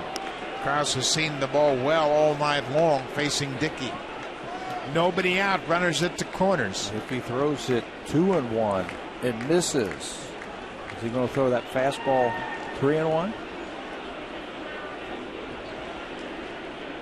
Looks like he's going to the knuckleball. It's a high fly ball, but that's going to hit into the second deck well foul. Brett Wallace at third base. He's been on base all 3 times tonight. He doubled to start this inning. J.D. Martinez, the right fielder, singled. It's first and third. Mark Kraus has homered and doubled. He's driven in 4 runs. Matt Dominguez is on deck. Just in case they're thinking about running.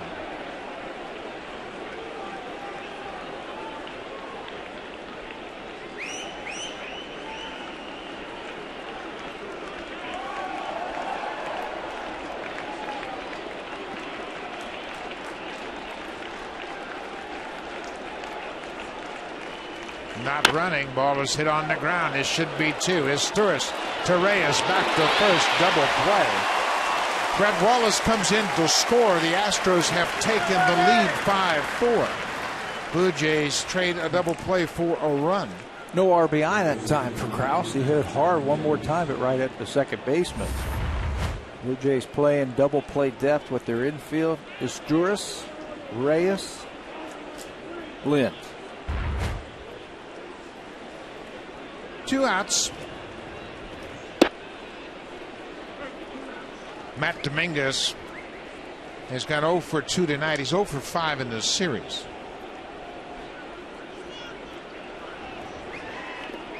And Dickey hits him. So Dominguez will go to first with 2 outs. He tried to get away from that inside knuckler and it hits him. So he's aboard with 2 outs. Well, I guess if you're going to get hit by a pitch, that's the one to get hit with right there. That knuckleball just tracking on the inner half. Houston taking the lead here in the 6th. They've had the lead 3 different times tonight. Number 9 hitter is Brandon Barnes. First pitch strike from Dickey. Dickey now over 100 pitches.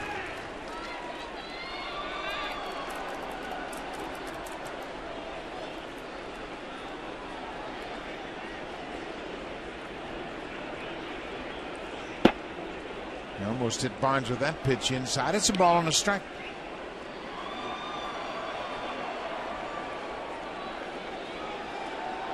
The Astros have 7 hits. They have 5 extra base hits, including a 2-run home run by Mark Krause. Ground ball to Reyes. This should end the inning, and it does. The force at second does the trick. But Houston scores a run on a double play. They've taken a 5-4 lead as we head to the bottom of the 6th.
Canada and Little League Canada. Charlottetown, PEI is the site August 8th, 9th, and 10th at Victoria Park. The instructors include the Hall of Famer, Roberto Alomar, Homer Bush, Jesse Barfield, Juan Beniquez, and Dwayne Ward. Visit BlueJays.com/Baseball Academy for more information.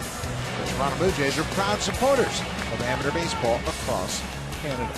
260 campers for the last 3 days right here on the surface here at Rogers Center. That's awesome. And I have a new respect for third base, Brett Lawrie fielding his position.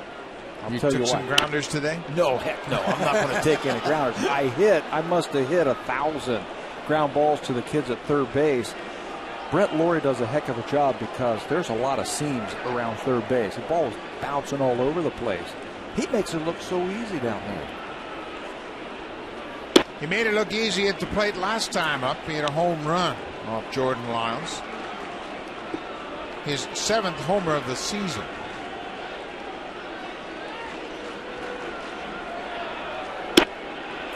Well, you go back to your natural position and your familiar position, and your hitting starts to take off. Curveball, inner half.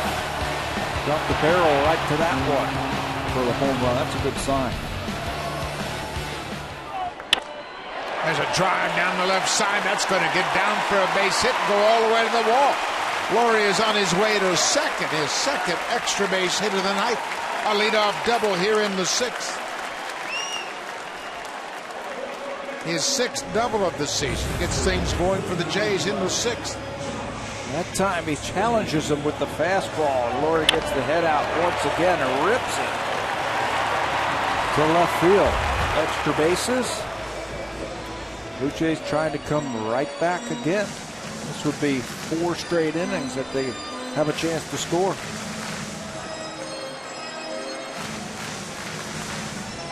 Jason Castro out to talk to his 22-year-old right-hander, Jordan Lyles.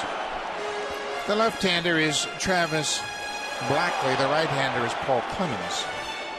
Double barrel action for Houston. We're in the 6th.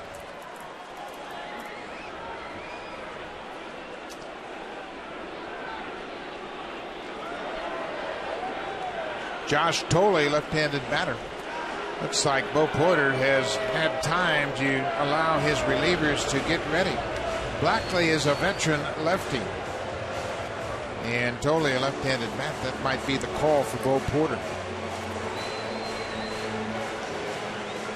Porter coming out to discuss the situation. Looks like he's got his mind made up, just waiting for that sign down in the bullpen. Joe West is going to the mound, and there it is. Bo Porter has called for the left-hander, Travis Blackley. Josh Tolle is the scheduled hitter. R.A. Dickey has thrown over 100 pitches. This might be an opportunity for John Gibbons to send up J.P. Arancibia. Dickey and the Blue Jays trail 5-4. Leadoff double by Brett Laurie. Opportunity to tie it up right here in the 6th. Tolle getting information on Blackley, and looks like Tolle's going to stay into the game as Jordan Lyles is up. The left-hander Travis Blackley into the game. When we come back, Josh Tolle will be at the plate.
New pitcher into the ballgame for Houston is the lefty Travis Blackley, making his 38th appearance. Strictly a left on left type of hitter. Looking at those splits right there. Right-hander is hitting 300, left-hander's 173. Veteran, he's been around. Fastball, slider, a little bit of a curveball. Blue Jays have faced him before when he was with the Oakland Athletics. Made a couple of starts against Toronto. He's also pitched out of the bullpen. Josh Tolley just 1 for 6 against lefty pitching this season. Of course, his job is to move Brett Laurie up at least 90 feet. Maybe even cash him in. But you got to move him up. Reyes on deck. Tolley squares to bunt, takes one outside. Tolley, of course, came from the Mets, so in the National League, the bunt is utilized much more frequently. So he's up in this situation trying to move Brett Laurie along. Now, ideally, you want to bunt it hard enough right at the third baseman, make him field the ball. If he has to go and field the ball, he's going to vacate third base. Tolley squares again, and he pops it in the air, and Dominguez gets there. Well, the Blue Jays haven't done a good job at all of getting that bunt down. Brett Laurie lined into an out to the first baseman in last night's game, and here Tolley pops out to the third baseman. Get the bat out there, and you see he kind of jams at the ball, jabs at it a little bit, telling that ball to get down. He just can't sacrifice it. Tried to go over there to the third baseman. Got to get it down. So Reyes will bat as a right-handed hitter for the first time. He has doubled, homered, and singled. He's perfect on the night.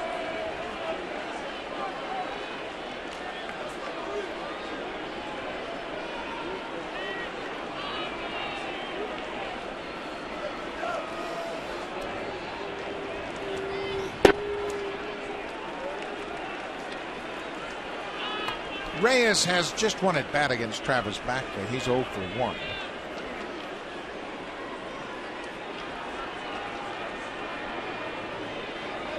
Fifth time Reyes has had 3 hits in a game. He's got 1 4-hit game this year.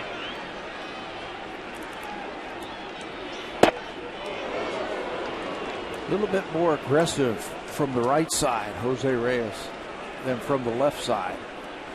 Interesting splits for Reyes coming into this game. His average is identical, lefty or righty, 324 from either side. How about the power? He's got 3 home runs against lefties and now 3 home runs against right-handers.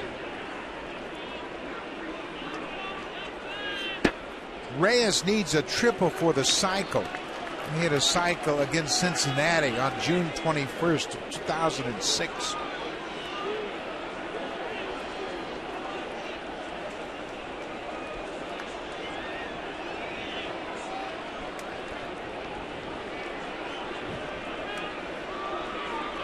Jordan Lyles out of the ball game, and Backley trying to protect this 1-run lead.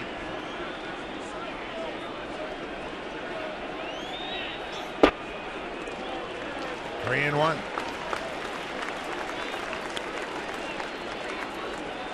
Melky Cabrera on deck. He's 1 for 3 so far. Backley's done a good job this year stranding runners.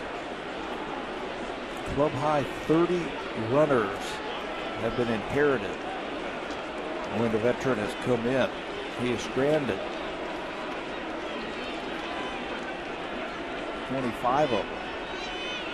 Trying to figure out a way to get Jose Reyes here. 3 and 1 to Reyes. Laurie at second. Bounced into there. Reyes will go to first with the walk. You know, with 1 out, 2 aboard. Let's check in with Jamie Campbell.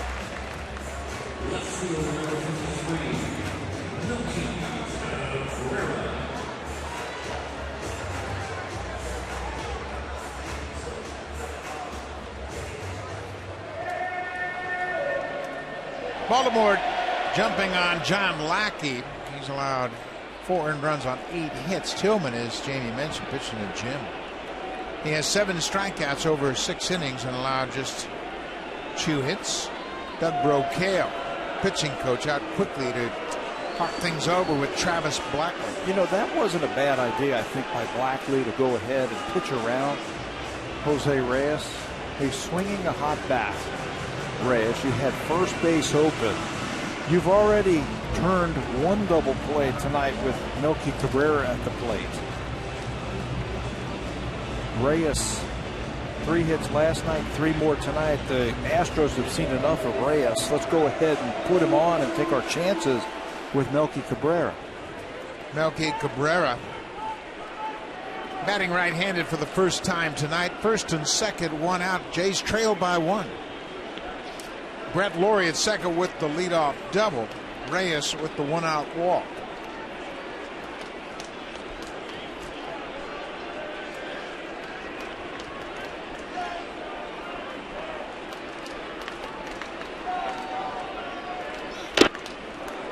Melky goes after the first pitch and fouls it into the glove of Jason Castro.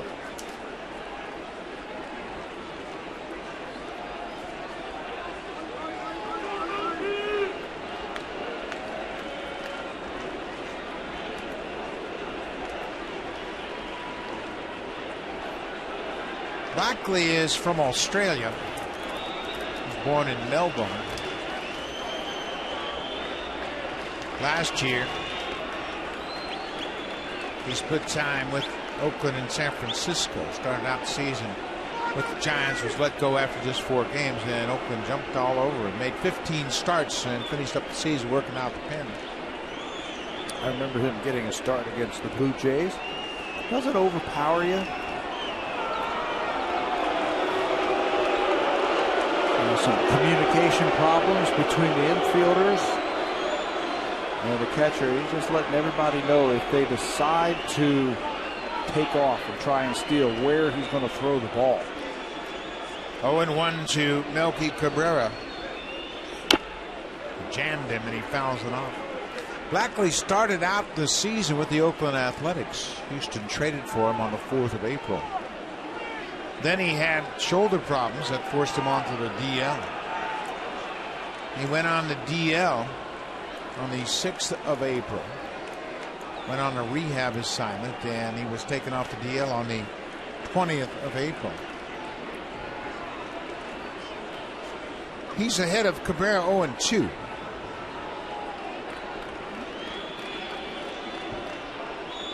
A fly ball deep to left field. Krause gives way to Brandon Barnes. Laurie's tagging. He'll move up to third. Reyes stays put at first. Now there are runners at the corners, but 2 outs.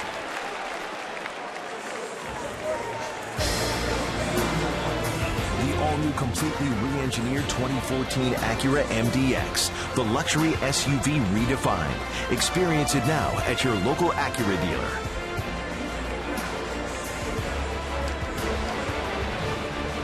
So Bo Porter comes out. He'll take the baseball from Travis Blackley. Blackley walked Reyes, but then got Melky Cabrera. It'll be the right-hander, Paul Clemens, when we come back. Clemens will work to Jose Bautista. Runners at the corners, 2 outs. Blue Jays down by a run.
Tomorrow, late Tom Cheek will be honored by his induction into the baseball wing of the Baseball Hall of Fame in Cooperstown, New York. 4,306 straight games Tom Cheek announced for the Blue Jays. He's the 2013 Ford C. Frick Award recipient. Many of the Blue Jays front office. A lot of great family and friends will be in attendance in Cooperstown tomorrow as Tom Cheek takes his rightful place in the broadcasting wing of the Baseball Hall of Fame. Pretty cool. You're going to be there. Yes, I am going to be there, and I am really looking forward to it. Tom Cheek, who has meant so much to so many people in Canada, will be honored. We'll have fun. We'll miss you over the weekend, but you'll have fun. It'll be great. Paul Clemens into the ball game for the 30th time, on in relief of Travis Blackley. Lively fastball, about mid-90s fastball. He's got a good curveball, cutter slider type of pitch. His changeup, though, has got some good sink to it that he can get left-handers out. Clemens originally came through the Braves system. He was acquired in a deal that included some minor leaguers in Jordan Schaefer in exchange for Michael Bourne, who went from Houston to Atlanta at the trade deadline of 2011. Boy, they have really traded away their veteran players, the Astros, and getting these young players from other organizations, and they got a chance here in the big leagues. Jose Bautista with a chance to tie it up, even give the Blue Jays the lead, first and third. 2 outs. Breaking ball down and away. Bautista had a sac fly in the third. He drove in the second Blue Jays run. That tied it up at 2-2 at the time.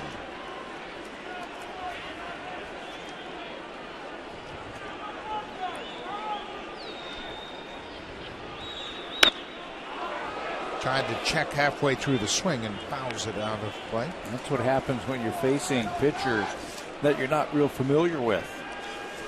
Slew of new players to the big leagues on the Astros. They've got the youngest team in all of baseball. So you're facing a guy for the first time. Yeah, they've never seen Paul Clemens, so you go out there and you have some scouting reports, but that's about it. Here's the 1-1 pitch to Bautista. 96 with good life. Clemens is 6'4". He is 25 years old. And you're right, they've got some good arms. The Astros bullpen has given up the long ball. They have given up more home runs than any bullpen core in the American League. They've been charged with 61 home runs. Blue Jays have given up 40, and that's the second most. Right. And their ERA is the highest at over 5, which is last in the American League. Reyes is running. Ball is down and away. Castro blocks it, and now the go-ahead run is in scoring position for Reyes. Stolen base. Number 11. He's only been thrown out one time. That ball blocked by Castro. Good job. Save a run there. 2 runners in scoring position. Laurie with the leadoff double. Now Reyes has stolen base after he walked. Bautista with a 2-2 count.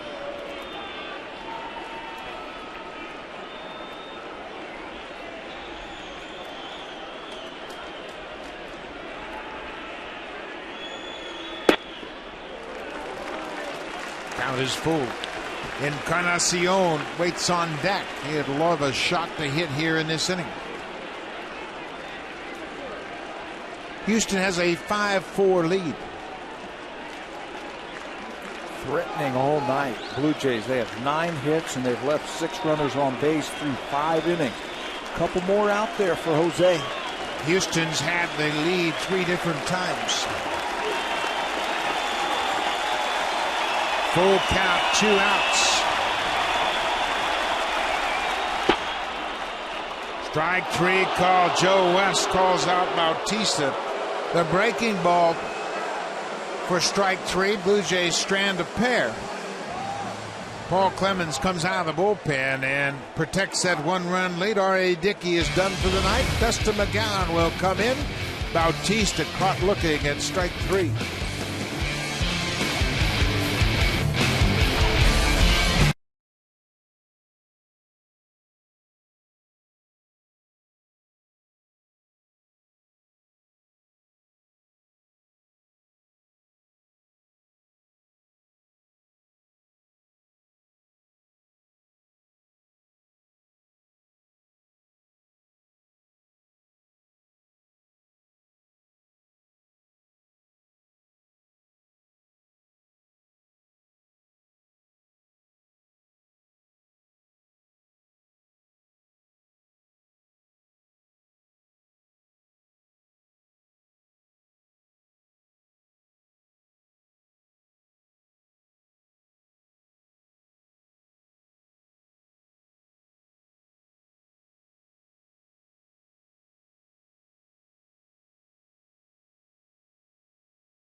season, and he has thrown the ball very well. He is on in relief of R.A. Dickey, who goes 6 innings and leaves trailing 5-4. Hasn't pitched in 3 days, which is a good thing. He was being used a lot by the Blue Jays. Looked like he was running out of gas a little bit.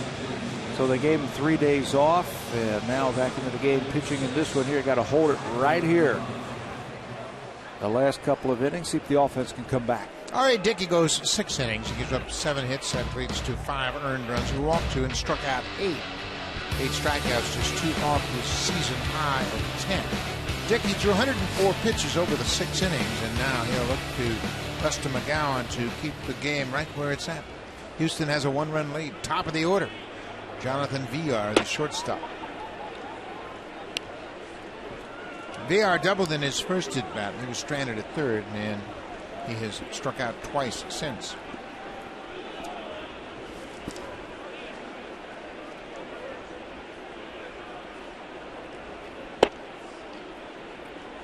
Two and 0. Houston has made the most of their 7 hits. 5 of those hits have been extra base hits. Villar is late on that fastball.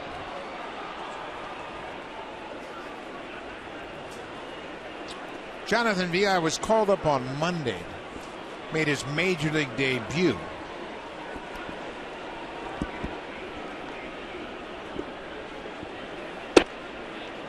The inside is 3-1. Villar became the first Astros shortstop to have a hit, score a run, and steal a base in his major league debut. And they've had some good players come up. There's a strike. Adam Everett, of course, it comes to mind. Roger Metzger played a long time and played very well at shortstop for them. Joe Morgan do that?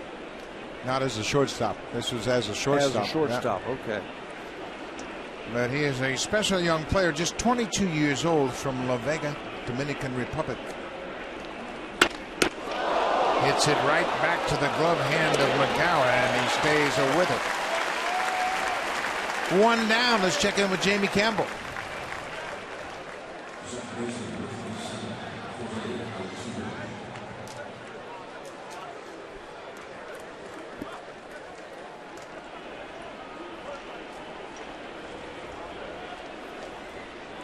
Jake Marisnick, the center fielder that the Blue Jays sent as part of that big package, and Henderson Alvarez, of course.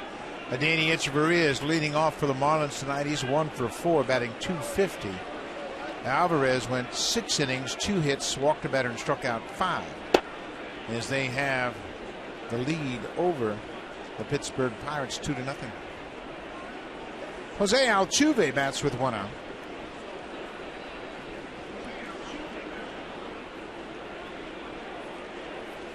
Houston's got some Blue Jays former farmhands that are on the verge of coming to the big leagues. Asher Wojciechowski is in AAA, and he is on the verge of being called to the major leagues. If the Astros make a trade before the trade deadline, chances are Wojciechowski is going to get promoted. And there is some talk about the Astros making some trades. I've heard Jose Veras, a reliever, and Bud Norris's name is everywhere out there. And you know what? The Braves, they are calling around right now to see what might be available. And of course, they have to replace Tim Hudson. Brandon Beachy will replace Hudson for the short term, but they would still like to add some depth to their starting staff now that they've lost a veteran right-hander for the rest of the season. You know, and there was some articles out there about the Braves willing to pay, quote,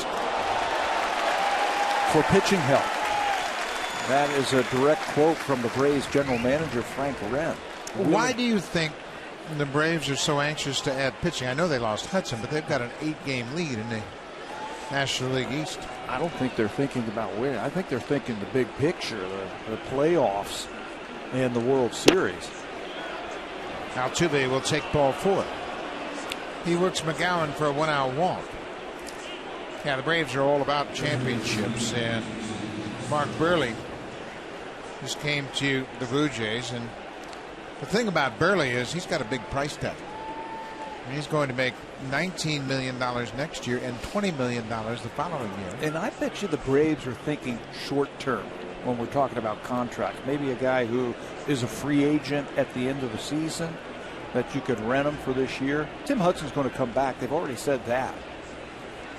So, in case you didn't know, Tim Hudson was stepped on at first base by Eric Young Jr. and broke his ankle. McGowan almost threw it away at first. Altuve is a threat to run. He's 24th for 31 in steals. Really their only threat, really. Not a big lead over there. He's got 2 feet on the dirt area around first base. There he goes. He stopped. He had a good break and then shut her down. He took 2 full strides towards second base, then changed his mind. Yeah, and would have had a decent chance of making it because that slider in the dirt. Great job by Josh Tolley to pick that ball out of the dirt.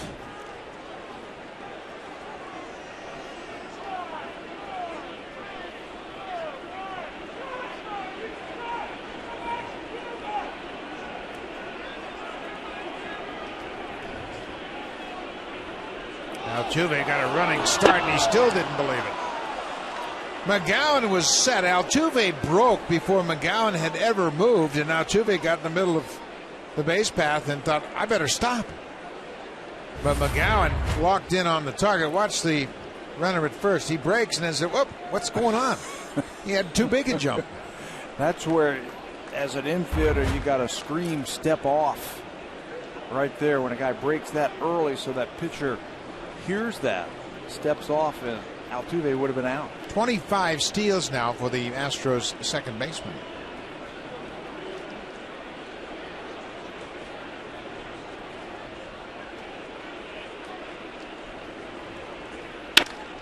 There's a base hit through the hole at shortstop. Melky Cabrera will cut it off, but Altuve is going to come in to score.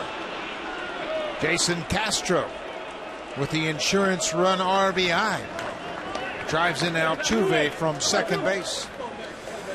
Happy that R.A. Dickey is out of the game. A couple of strikeouts for Castro against R.A. Dickey. This time finds the hole against Dustin McGowan. You can see Reyes playing behind the runner, and he can't even break on that base hit to left field. So Altuve is going to score easily. Astros don't waste any time cashing in Altuve, who picked up the stolen base. Boy, those walks every single time, they'll come around to bite you. A 1-out walk to Altuve has given the Astros an insurance run here in the 7th. Chris Carter, 2 more strikeouts tonight. He now has struck out 133 times.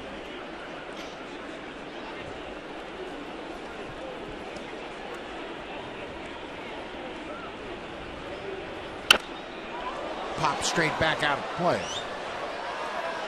McGowan started the inning. He got a ground ball out, then walked Altuve. Castro single now. Brett Cecil is throwing for the Jays. One more batter. You see John Gibbons taking a look at his lineup card. That's for Brett Wallace right there. Good job by Tolle to move quickly to his right. Keep the ball in front of him.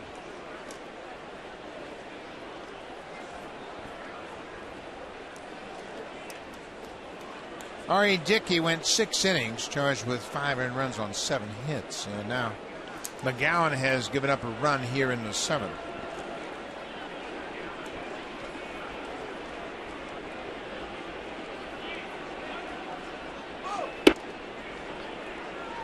Three and 1.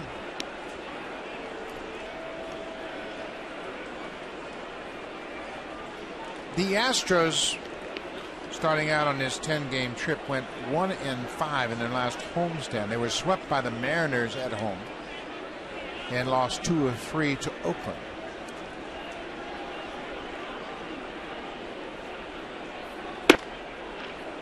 Ball 4.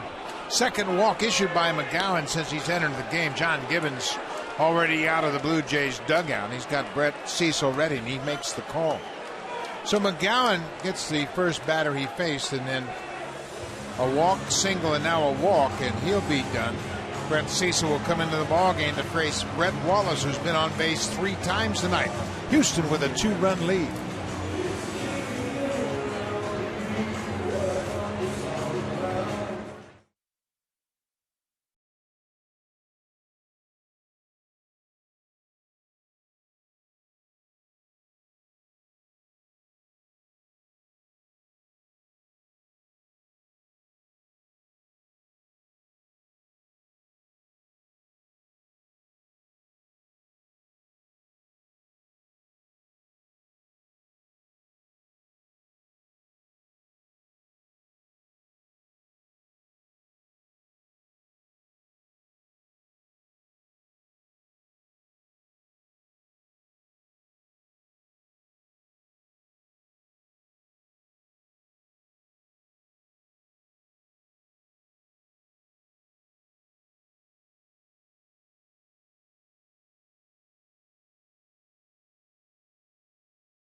Blue Jays baseball partnership. It may not be reproduced or retransmitted in any form, and the accounts and descriptions of this game may not be disseminated without the express written consent of Rogers Blue Jays baseball partnership. Dustin McGowan retires. Just one batter he's faced here tonight turns things over to Brett Cecil. Houston has runners at first and second, 1 out. A run in already. Cecil making his 45th appearance of the season. Stop it right there. Stop the bleeding right there. Get a ground ball and get out of here. First batter efficiency. Cecil's been good this year. 31 of the 44 batters he has retired. When he comes into a game, a lot of times you'll come in with runners on base just like this against a left-hander, and you got to get him out. Brett Wallace is 2 for 25 against lefty pitching. It's an 0.80 average. He's been on base 3 times. He's walked, singled, doubled. He scored 2 runs. Just not a lot of options for Bo Porter. They're only carrying 3 players on their bench. They're electing to go with 8 relievers and 3 bench players. So he's got to let Wallace hit. Wallace gets jammed. Lynn goes to Reyes at second. That's all they'll get. They get the force out at second. Chris Carter is retired. Cecil jammed Wallace. Now the runners at the corners in 2 outs, and one of the few options that Bo Porter has is Justin Maxwell, and he will come in. Ball just wasn't hit hard enough by Wallace to turn 2, so Reyes just holds on to first and third, and there is Maxwell, the pinch hitter. This is interesting. J.D. Martinez is the scheduled batter, and he's been on base all 3 times tonight. Suggests maybe he suffered some sort of injury.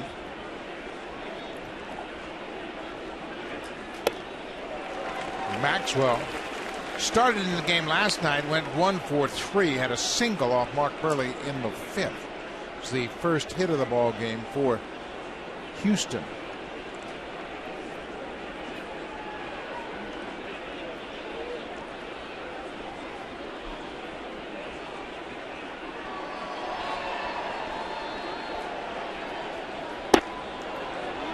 Maxwell checked his swing. It's a ball and a strike.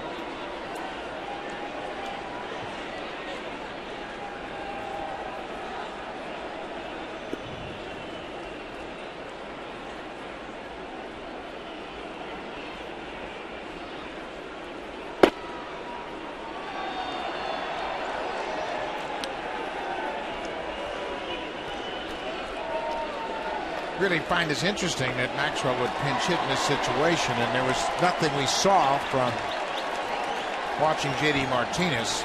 He's been on base 3 times tonight. Yeah. Reached on a fielder's choice. He scored 2 runs. He's doubled and singled, and now with the lefty on the mound, they have chosen to pinch hit for him.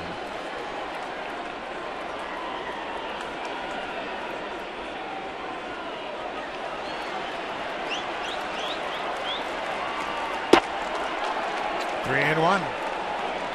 Lefty on deck is Mark Krause. He's had a big night at the plate. He's driven in 4 of the 6 Astros runs. Had a 2-run homer in the second, a 2-run double in the fourth.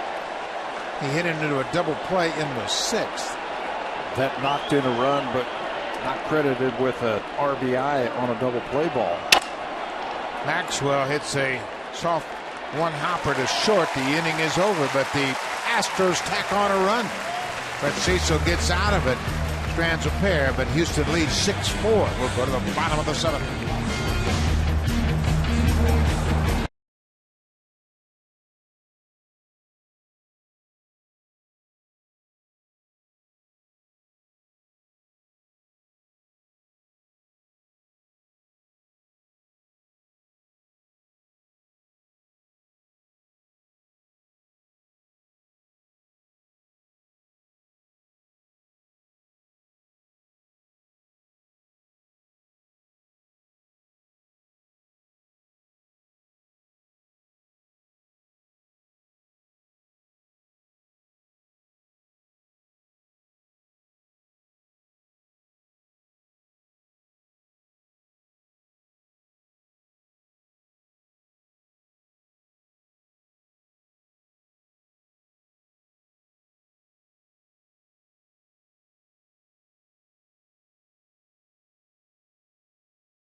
McCarty. Friday, August 9th, the Blue Jays will take on the Oakland Athletics. The game starts at 7:07 p.m.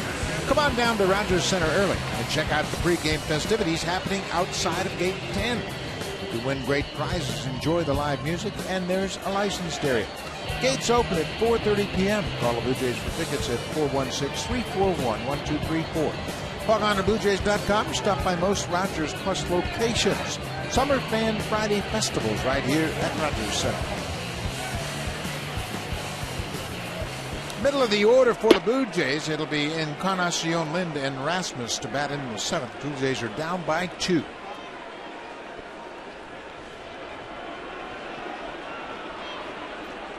Paul Clemens, the 3rd Astros pitcher to work tonight, misses with the fastball. It's a ball and a strike.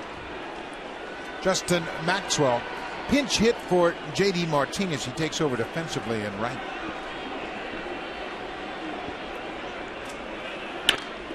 Long deep drive to left. Goodbye home run. Edwin Encarnacion, number 27. Told you this bullpen gives up a lot of home runs. Blue Jays hit a lot of home runs. This ballpark gives up a lot of home runs, so you're never out of any game here. Edwin turned on that sinking fastball. 62nd home run the Astros bullpen has allowed this season, most in the American League. By a wide margin. Watch this one. They wanted that ball away. It leaks back to the middle of the plate, and it's a line drive. Only question was, is it going to be high enough? And it just gets over. That was a low liner that just went over the top of the wall in left. Another run for the Blue Jays. It's a 1-run game once again. seesaw battle all night long. 3 home runs now tonight by the Blue Jays. Adam Lynn pops it straight back. You mentioned Lynn made some subtle adjustments in game a couple nights ago. You see him sticking to that? Well, he showed it yesterday. The whole idea was to get a little better balance at the plate, distribute the weight evenly, and that should free up the bat to get through that strike zone. There's a drive to right. Maxwell will watch it sail into the seats. Back-to-back home runs for the Jays.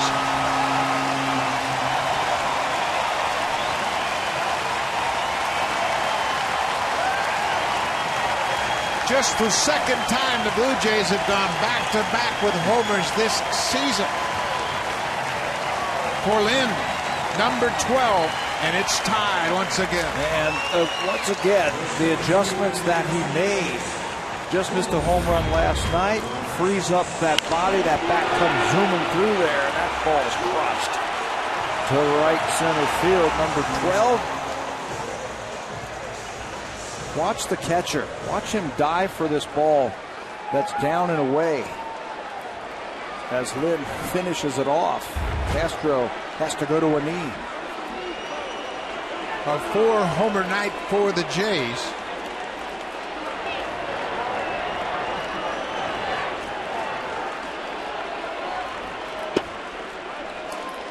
Colby Rasmus has a pair of hits, including an RBI double his last time up.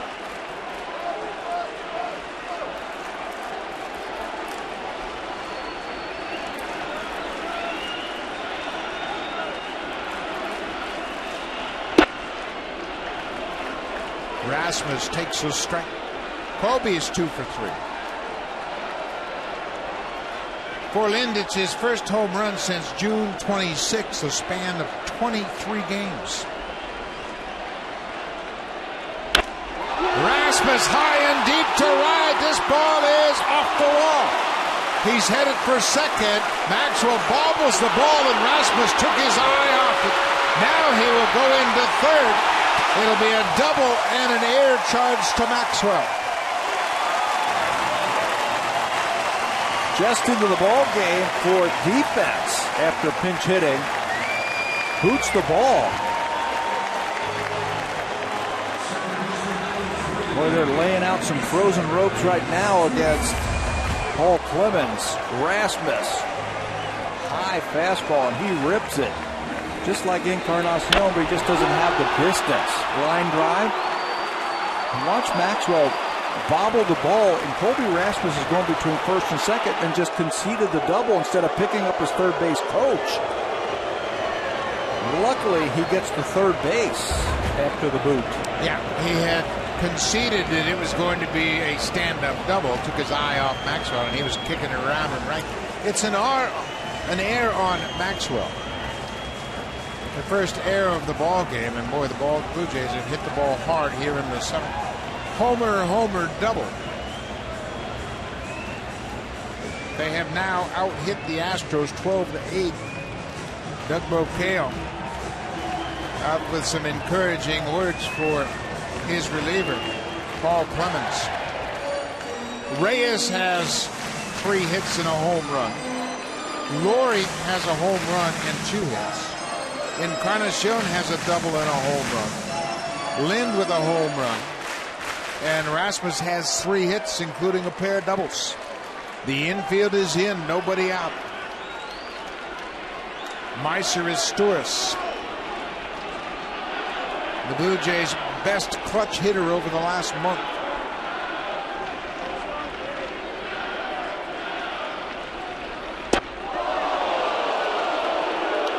That might have come from the pitching coach.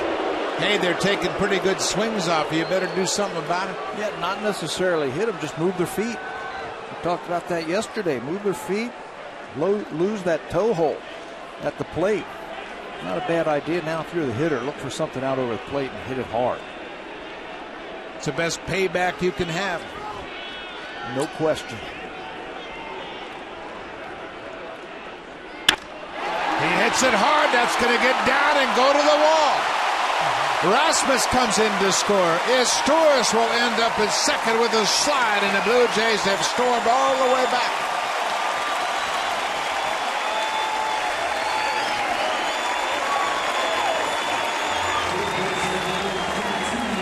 Clemens came in last inning and struck out Jose Bautista. Hasn't had any luck this inning. Home run, double. Here's another double.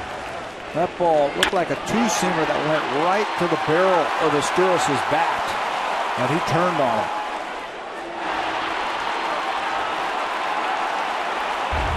Rasmus scores as Storis picks up his 28th RBI. Brett Lawrie takes one outside. Big run out there. Move the runner right here. There's nobody out. You got to play winning baseball right here, and you got to move him. You got to get him to third base with less than 2 outs.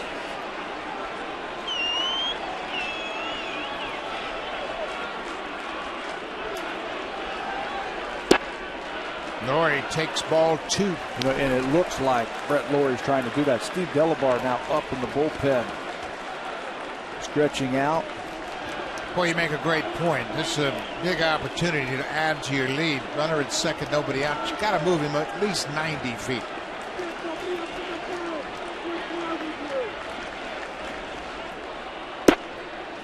Three and 0. And it looks like Brett is. He's getting out there, but he's keeping his hands back like he wants to shoot the ball to right field. Clemens just hasn't given him anything to hit. Josh Tolle is on deck.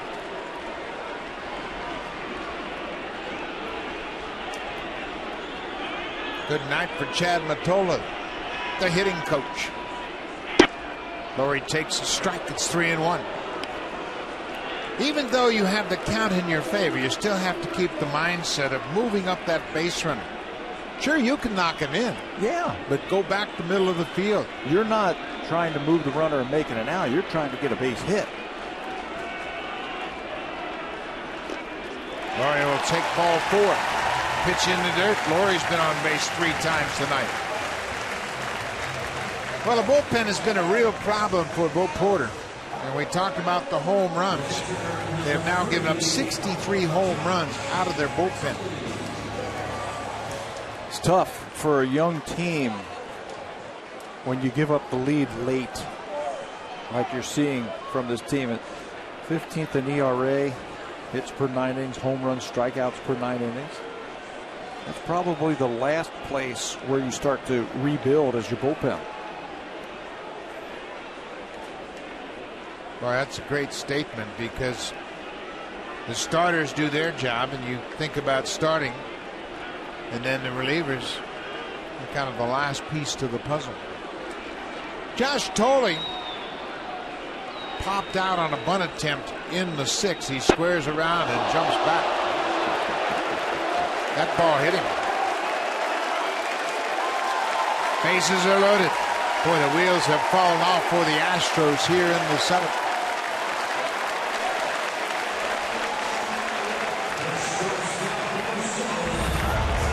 Breaking ball.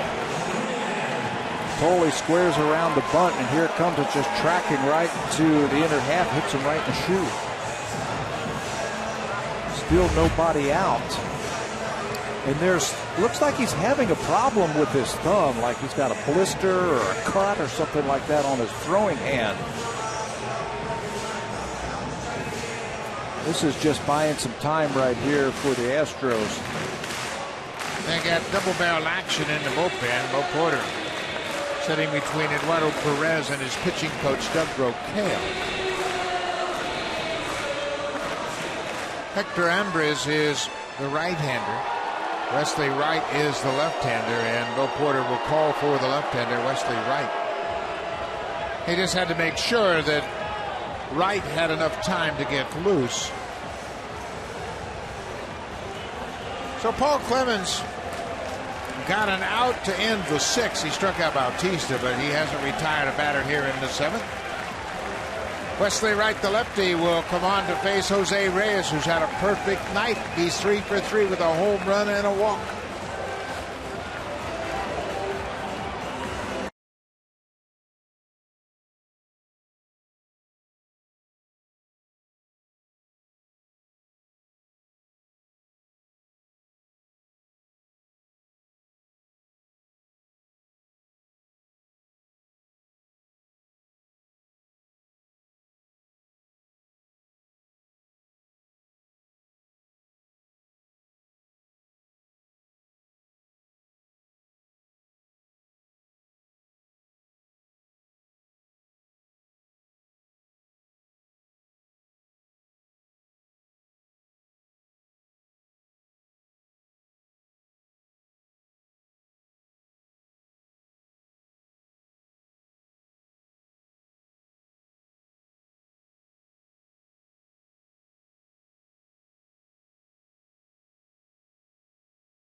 Blue Jays have sent 6 men to the plate. Still nobody out. The bases are loaded, and right in here, it's a nasty situation. Yeah, bases loaded, nobody out. He'll face Jose Reyes. They'll turn him around. Fastball, slider, a little bit of a slurve. And this is Jose Reyes. What a night he has put together. Doubled his first time up and then homered right here. That's number 6 on the season. That's in third. He also single walk, has a stolen base. And now a golden opportunity to add to those numbers. Estor's at third, Laurie at second, Tolle at first, bases loaded, nobody out. Jose Reyes already 3 for 3 with a walk. He is a triple shy of the cycle. And if you're any of those runners out there for the Blue Jays, watch the line drive. Reyes is the second active triples leader. Carl Crawford is the only active player with more triples than Reyes. Reyes has 111. Start looking around the field. Where's there a triple? Maybe in right center field. But he's going to be running behind Josh Tolle. So it's got to roll around in the outfield for a while for him to score. Reyes has 15 triples as a right-handed hitter.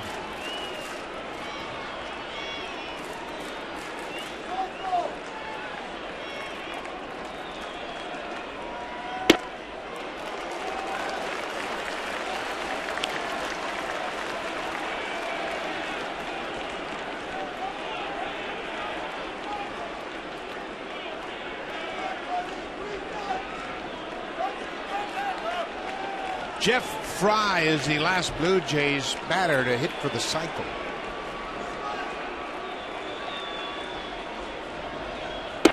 Three and 0. Blue Jays have taken a 1-run lead here in the bottom of the 7th. Melky Cabrera is on deck.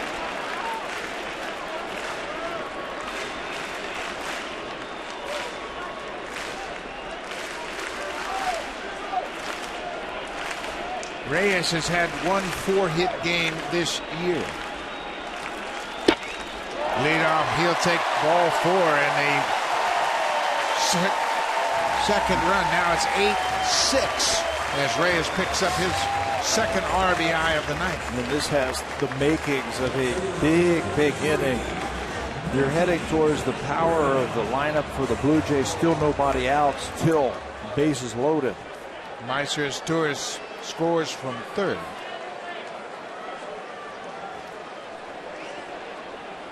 Melky Cabrera has doubled in 3 at-bats. He scored the second Blue Jays run.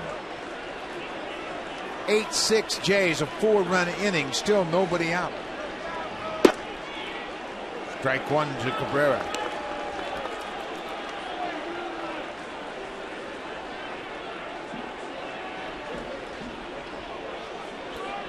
The infield will come to the plate. Grounded foul up the third baseline. Still nowhere to go if you're the runners. Line drive. You don't want to run into outs. Blue Jays' largest inning in terms of runs, 6. They did that. 6 runs versus San Francisco, May the 14th. 4 runs in so far this inning. Cabrera pops it up. It's in foul ground. Brad Wallace gets there, and Cabrera is retired on the pop-up. That's the first out of the inning.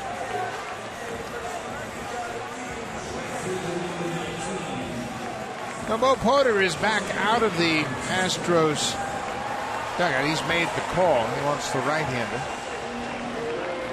So Wesley Wright walks a batter. He walks a run in and then gets Melky Cabrera to pop up. So he'll turn things over.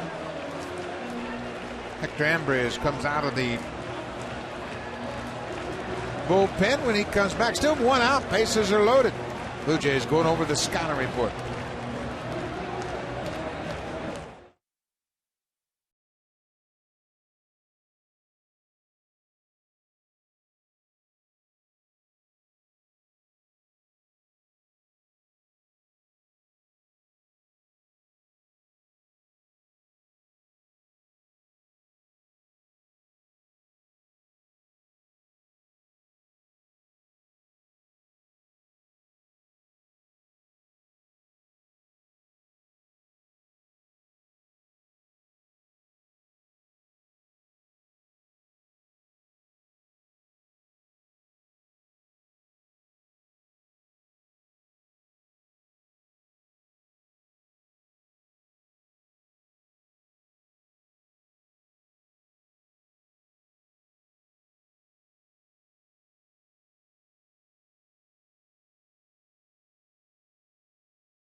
re-engineered the 2014 Acura MDX, the luxury SUV redefined. Experience it now at your local Acura dealer.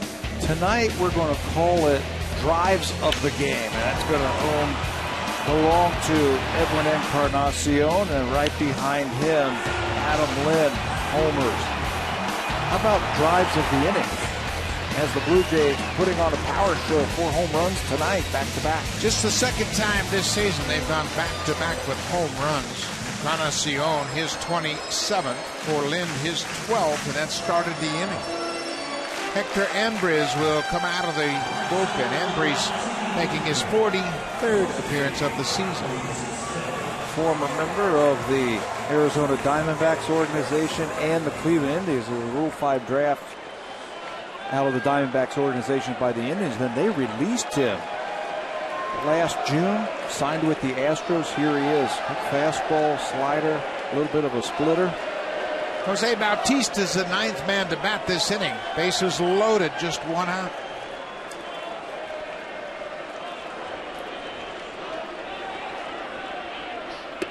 Way outside. Ambriz missed badly with that first pitch.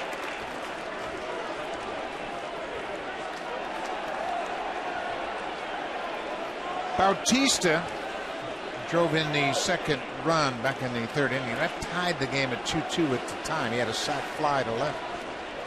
He's 0 for 3 on the night.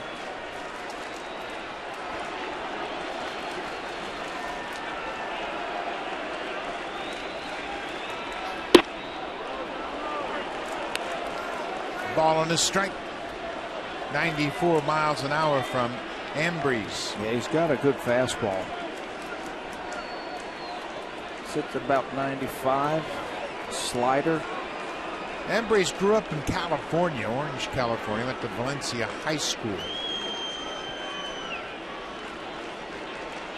Went to UCLA. Played college baseball at UCLA. Arizona took him in the 5th round of the 2006 draft. Ball on a strike to Bautista. Big cut, 95 fastball. Right over the top, too, with that fastball. There are the numbers for Bautista. He's got 4 grand slams in his career, but a batting average under 200.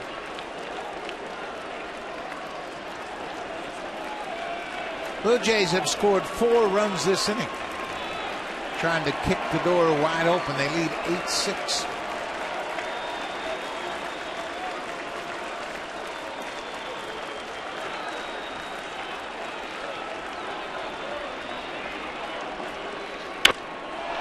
Popped up down the right side. Wallace again in foul territory. The first baseman dropped it.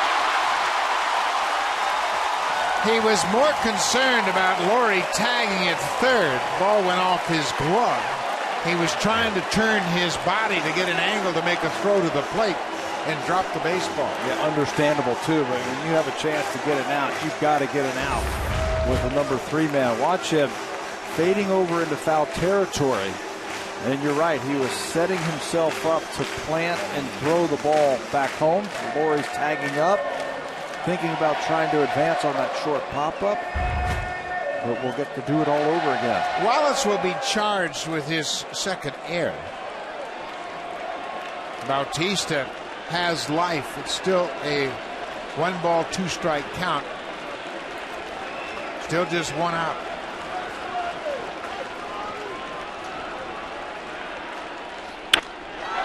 This has popped up down the left side, headed for the seats. And it reaches out of play. Boy, Bautista's got to be grateful for this extra opportunity. You're right. So take advantage of it right here. Picked up his 61st RBI with his sac fly in the 3rd. Bo Porter trying to massage his bullpen, help them get out of this inning, but bullpen has given up 4 runs this inning. Laurie at 3rd, Tolle at 2nd, Reyes at 1st.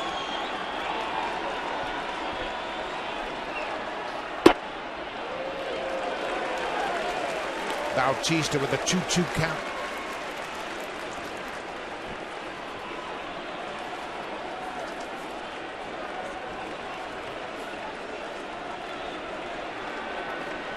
Blue Jays have one grand slam this year. That was Edwin Encarnacion. He's the only Blue Jays hitter with a grand slam.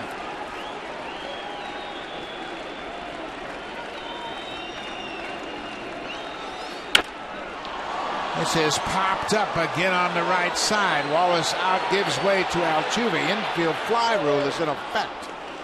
Bautista pops out. Ambriz gets the pop up. That's the second out of the inning. So Edwin Encarnacion will get another chance. He started it all with a line drive home run over the wall and left. A bat around inning for the Jays as they've scored 4 runs. 4 runs on 4 hits. They've had 2 walks in the inning. Houston's also hit a batter.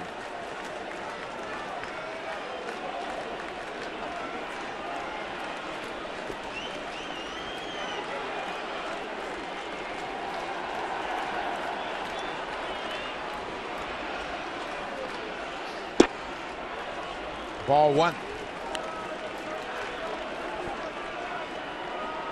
Encarnacion, his 27th home run of the season, started this inning.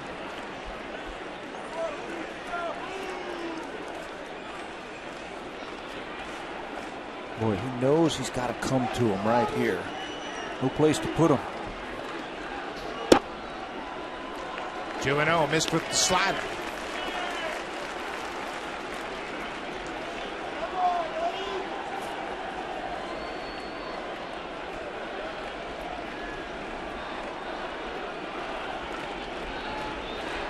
Ambriz is 29 years old.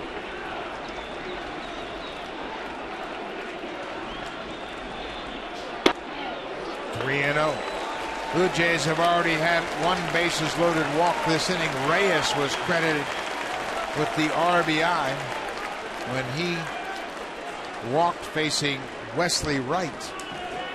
What's he thinking right now, the pitcher? Do I want to give up 1 or do I want to give up 4? I think he's got to throw a strike. You got to give him the green light. It's only a 2-run game. Yeah. You got to let him swing away. Your best RBI guy. Ooh, there it was. He got the pitch he was looking for. 3-1 fastball, big home run cut. Edwin at times really comes out of his shoes when he's got those fastball counts and gets fastballs. He's a much better hitter when he gets to 2 strikes because he shortens things up. Joe Carter is the only Blue Jay to hit 2 home runs in 1 inning. That happened in '93. Edwin now with a full count. Brett Lawrie walked. He's at third base. Josh Tolley, the catcher, was hit by a pitch. Reyes, he walked with the bases loaded to pick up an RBI. Reyes has been on base 5 times tonight. Edwin Encarnacion has doubled and homered. Lynn's on deck. He homered this inning.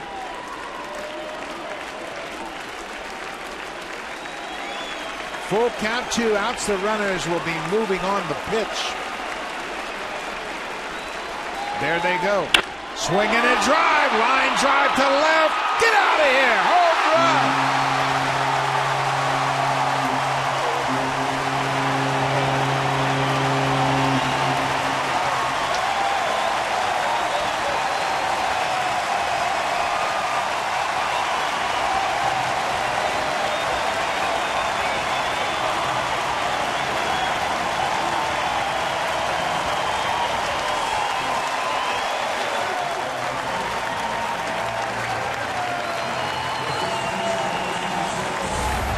Edwin Encarnacion becomes the second Blue Jay hitter to homer twice in the same inning. Joe Carter did it October 3rd of 1993. Edwin Encarnacion, a solo shot to start the inning and a grand slam. And if you put a little circle where those balls landed, I bet you they're 5 feet apart from each other. They look the exact same type of home run. Line drive right over the wall in left field. Edwin gets a curtain call.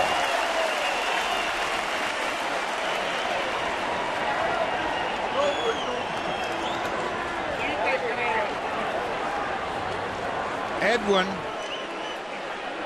his second grand slam of the year, the only Blue Jay to hit grand slam home runs this year. Lynn trying to go back-to-back for a second time this inning. Who's the second happiest guy in the ballpark right now besides Edwin? Brett Cecil. He's in line for the win.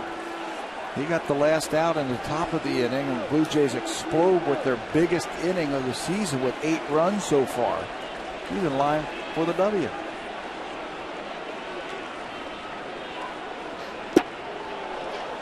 Lynn strikes out. The inning comes to an end, but the Blue Jays send 11 men to the plate. Edwin Encarnacion started it with a solo shot.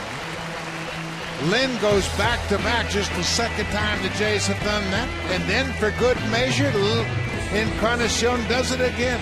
A grand slam home run. Blue Jays have blown it wide open.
On your radio, Primetime Sports with Bob McCowan. Every weekday on Sportsnet 590, The Fan. Blue Jays with a big inning. 8 runs on 5 hits, 3 home runs in the inning, and now Steve Delabar will take over here in the 8th. Delabar last worked a couple of days ago against the Dodgers. No decision in inning. Had the fastball back, had a couple of strikeouts. Rajay Davis takes over defensively in left field for Melky Cabrera. Mark Krause had a big night, but now is pales by comparison to the night Edwin Encarnacion has had. Edwin with 2 home runs in the 7th inning, 5 RBIs, including a grand slam. Krause has homered, doubled, and hit into a double play. Edwin Encarnacion is the 26th American League player to hit 2 home runs in the inning. 58th time it's been done in Major League history. Only the second Blue Jay in franchise history to hit 2 home runs in an inning. That's hard to believe. Yeah, all the great home run hitters and the offensive teams that they've had here, and there have been bat-around innings, lots of them. He's just the second in Blue Jays history to have 2 in 1 inning. Krause Strikes out. Delabar gets him the first batter he faces here in the 8th. Well, Encarnacion had a 3-0 count, got the green light, had a home run cut, then he fouled back the 3-1 pitch, and he didn't miss the 3-2. And what were we talking about? Sometimes he overswings when he's in those fastball counts early, overswings, gets to 2 strikes, cuts it down, and comes up big. Matt Dominguez was hit by a pitch his last time up. He's officially 0 for 2. He's 0 for 5 in the series. You talk about demoralizing. The Astros took the lead early. They had the lead in 3 different innings of this game, and now the bullpen once again has coughed it up, and Houston trails by 6. R.A. Dickey will end up with a no decision. He goes 7 innings. He left the ball game after allowing 5 runs on 7 hits, and boy, the offense has taken over. Well, it's a really a tough situation for Bo Porter. His bullpen in this ballpark, in the way the Blue Jays hit home runs, it's a recipe for bad things to happen for him. Blue Jays have hit 5 home runs tonight. Hector Ambrose gave up the grand slam home run to Encarnacion Reyes. Scoops it up at shortstop. 2 down. There have been 6 home runs hit in this ball game tonight. That raises the season total to 159 home runs hit here at Rogers Center. It's a launching pad. Yeah, it is, and nobody can explain it. Giving up more home runs than any ballpark in baseball.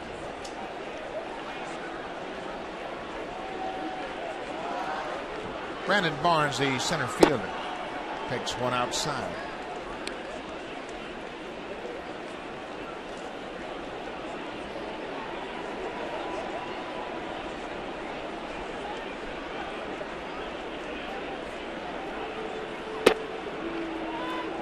Two and 0.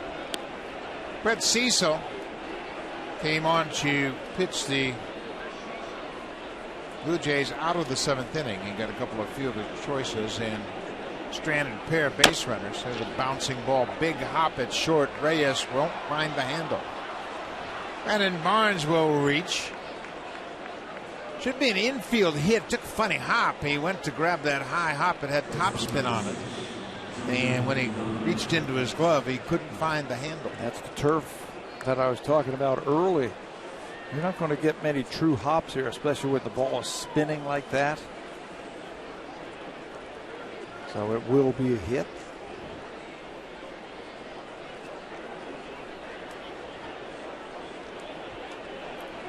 Two outs. Top of the order, leadoff man is Jonathan Villar. Villar doubled in his first at bat. He struck out twice and hit a line shot back to the pitcher, was thrown out at first. Delabar's split was back last time out. Picked up a couple of strikeouts in an inning that he worked against the Dodgers.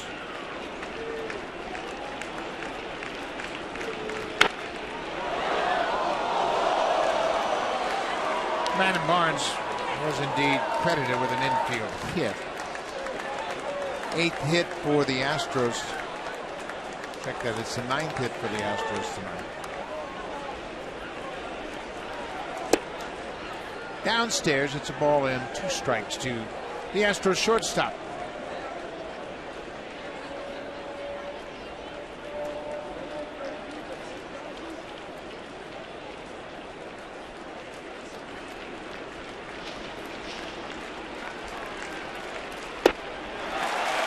Strikes out Delabar, strikes out Chu in his inning. Delabar closes out the Astros in the 8th. Blue Jays have a 12-6 lead. Now time for a Blue Jays Central Update. Here's Jamie Campbell and Greg Zahn in the Blackberry Broadcast Studio.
Big night for the Blue Jays offense. 12 runs on 14 hits. Edwin Encarnacion hit 2 home runs in the 7th inning.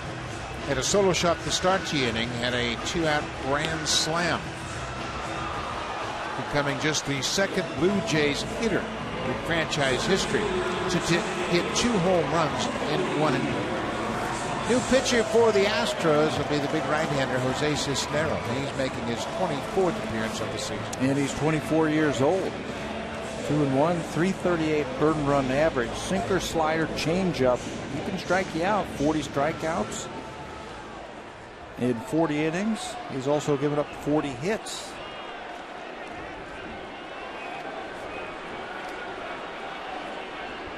Encarnacion, a double and 2 home runs tonight.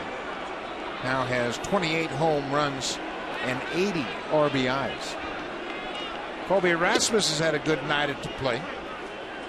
Colby has had 3 hits. He's hit 2 doubles, drove in a run, scored a run. He is 3 for 4 tonight.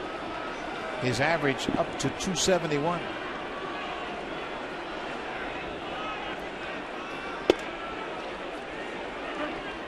Cisneros gets the call. It's 0-2.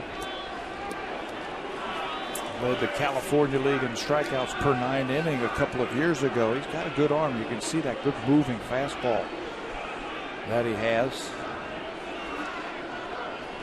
First taste of the big leagues. Well, you mentioned the bullpen, how it is always the last piece to the puzzle for any ball club, and it was true with the Blue Jays in the early 80s. They had a good ball club. They put together a great starting staff. But the last piece of the puzzle was that back end of that bullpen.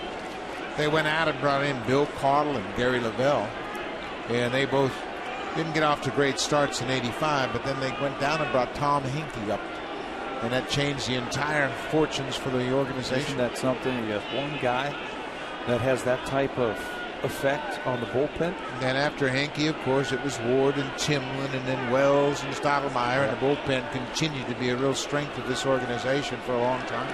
How about those great Atlanta Braves teams from the 90s? They had everything but a closer. Only won 1 World's Championship team. Colby Rasmus with his 4th hit of the night reached out and poked it into center field. Now it's time for the smooth move of the game, brought to you by Bacardi Oakheart Smooth Spiced Rum. Bacardi, proud partners of the Toronto Blue Jays. Well, there isn't a bigger hit in baseball than a grand slam.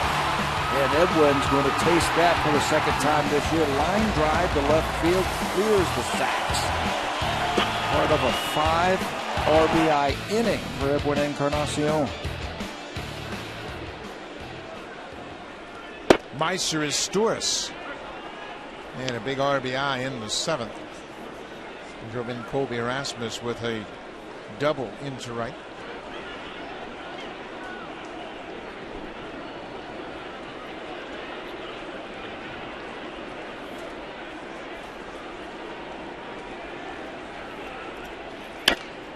So his pop down the left side, and that's going to reach the seats.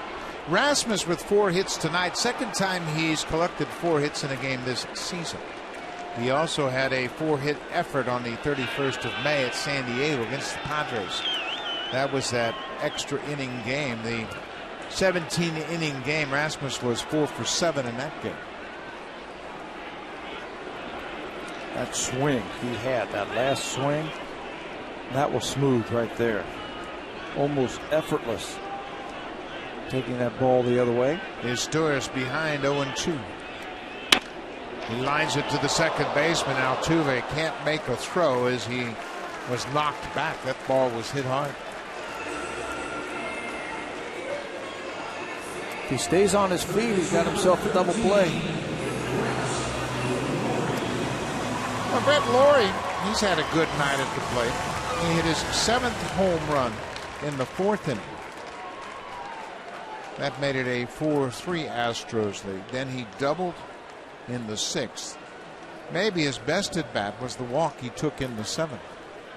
He showed a lot of patience. Stouris was at second with nobody out, and he took the walk. Yeah, he had a plan. You could tell he had an idea of what he was trying to do there. Shoot the ball the other way. 1 out. Laurie goes after the first pitch and fouls it out of play.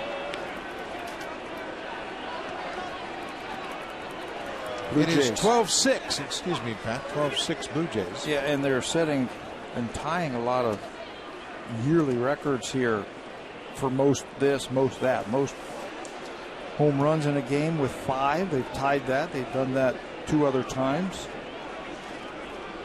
Most runs in an inning. They've set that. That used to be 6. It's now 8.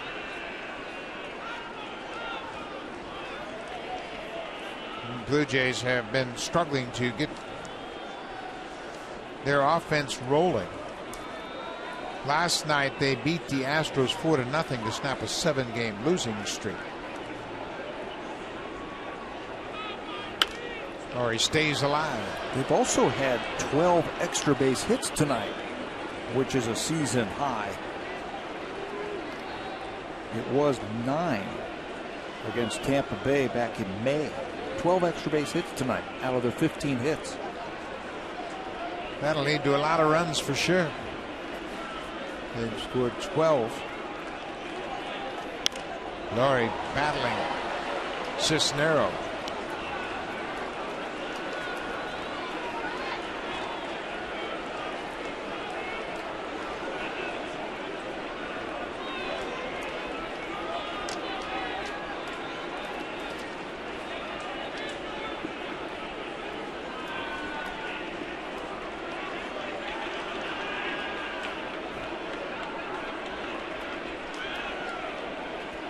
Another 0-2 pitch to Laurie.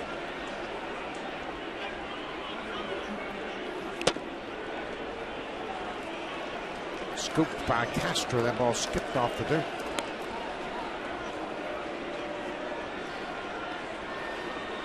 Going to be a challenging season for this young ball club.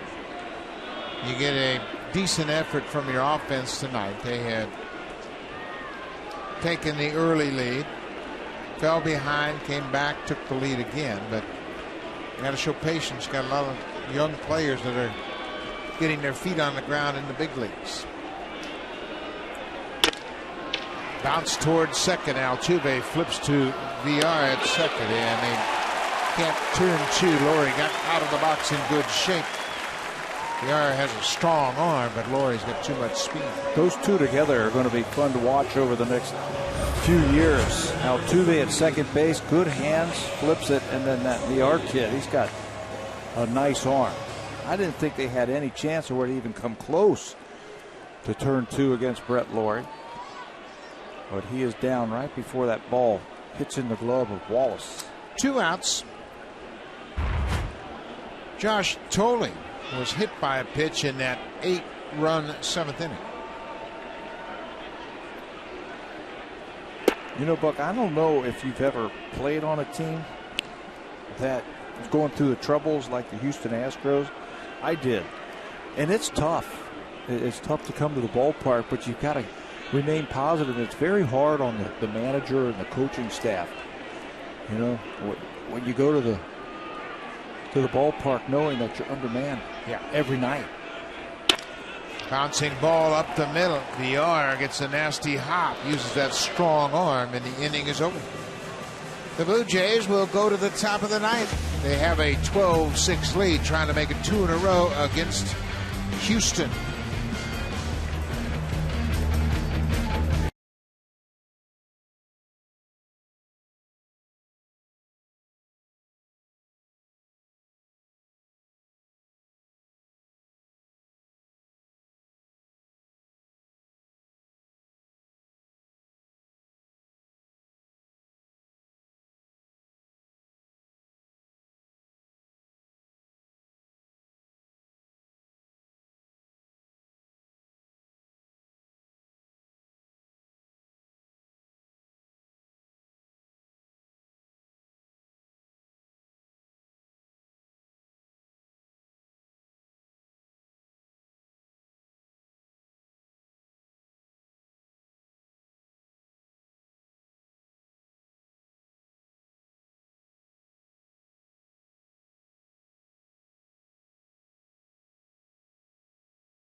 Press on Sportsnet 360, and it's connected on East Ontario, West and Pacific right after this ball game. Blue Jays trying to make it 2 in a row, and oh boy, did they take advantage of the Astros bullpen. They put up an 8 spot in the bottom of the 7th. They scored 8 runs on 5 hits and hit 3 home runs in the inning. Who pitching for the Blue Jays will be the lefty, Aaron Luke. Trying to finish this one off, Aaron Luke, for the 42nd time now. We'll face 2.34 for the Houston Astros. Look at that ERA, still under 2 for Luke. Done a great job this year for him. He throws strike 1 to the Astros second baseman, Jose Altuve. Altuve has had a sac bunt. He walked and scored in the 7th. Officially, he is 0 for 2 with a run scored.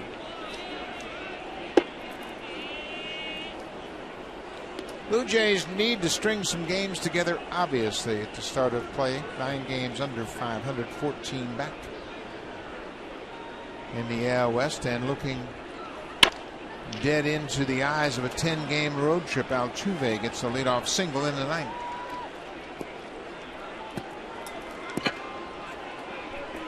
You know you're going to be facing some good pitching staffs when you head out west. Oakland, in that ballpark, tough. Oakland has a 3-game lead at the start of play tonight over the Texas Rangers. And then the Blue Jays will go down to Anaheim, and you just know that the Angels are going to start to play better at some point. They are 4 games under 500. A full 10 games back in the American League West. And then Seattle, we mentioned Seattle.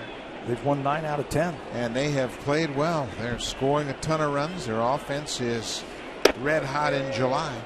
They have hit 30 home runs in the month of July.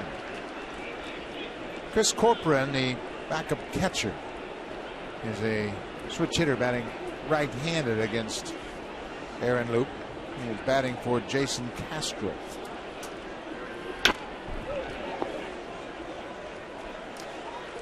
Carlos Corcoran, of course, hitting for Castro.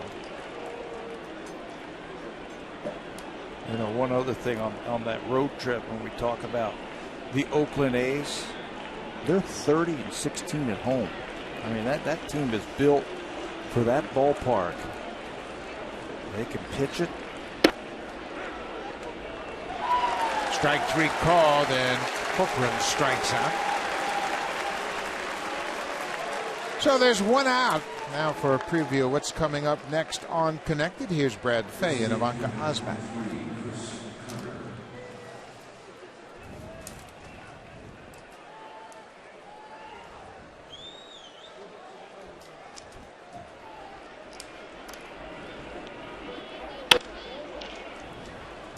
Thank you, Ivanka. There's a base hit off the bat of Chris Carter, and he has his first hit of the series. Altuve moves to second. Interesting, as you heard Brad and Ivanka talk about the Tampa Bay Rays. They've got a 10-3 lead over the Yankees. Jeremy Hellickson went 6 innings, allowed just 4 hits. CC Sabathia, he has given up 5 or more runs 4 times to Tampa Bay this year. You think they have something on CC? They have hit him hard. And Baltimore was winning big over Boston. So that might be the change that they were talking about. Baltimore shut out the Red Sox tonight. Adam Jones had 2 of the Orioles' 4 home runs. Chris Tillman went 7 scoreless. He allowed just 2 hits. 13-3 now, Chris Tillman. 13-3 with a 3.62 ERA. He and Jones came from the Mariners in a trade for Eric Bedard. That might be a do-over. Ball and a strike to Wallace. Not if you're Baltimore. No way. Eric Bedard was the starter in last night's game. He picked up his 8th loss. He went 5 innings, allowed a run on 3 hits. But Mark Burley shut out the Astros. 2-2 to Brett Wallace. Burley with his 9th complete game shutout, and he was brilliant. Blue Jays looking to win back-to-back games for the first time since their 11-game win streak. Inconsistency. That's the problem right there when you can't win 2 games in a row. Brett Cecil is the pitcher of record. R.A. Dickey started. He went 6 innings, was charged with 5 earned runs on 7 hits. Wallace bounces this one to first. Lind will go to the bag. 2 down. Runners move up.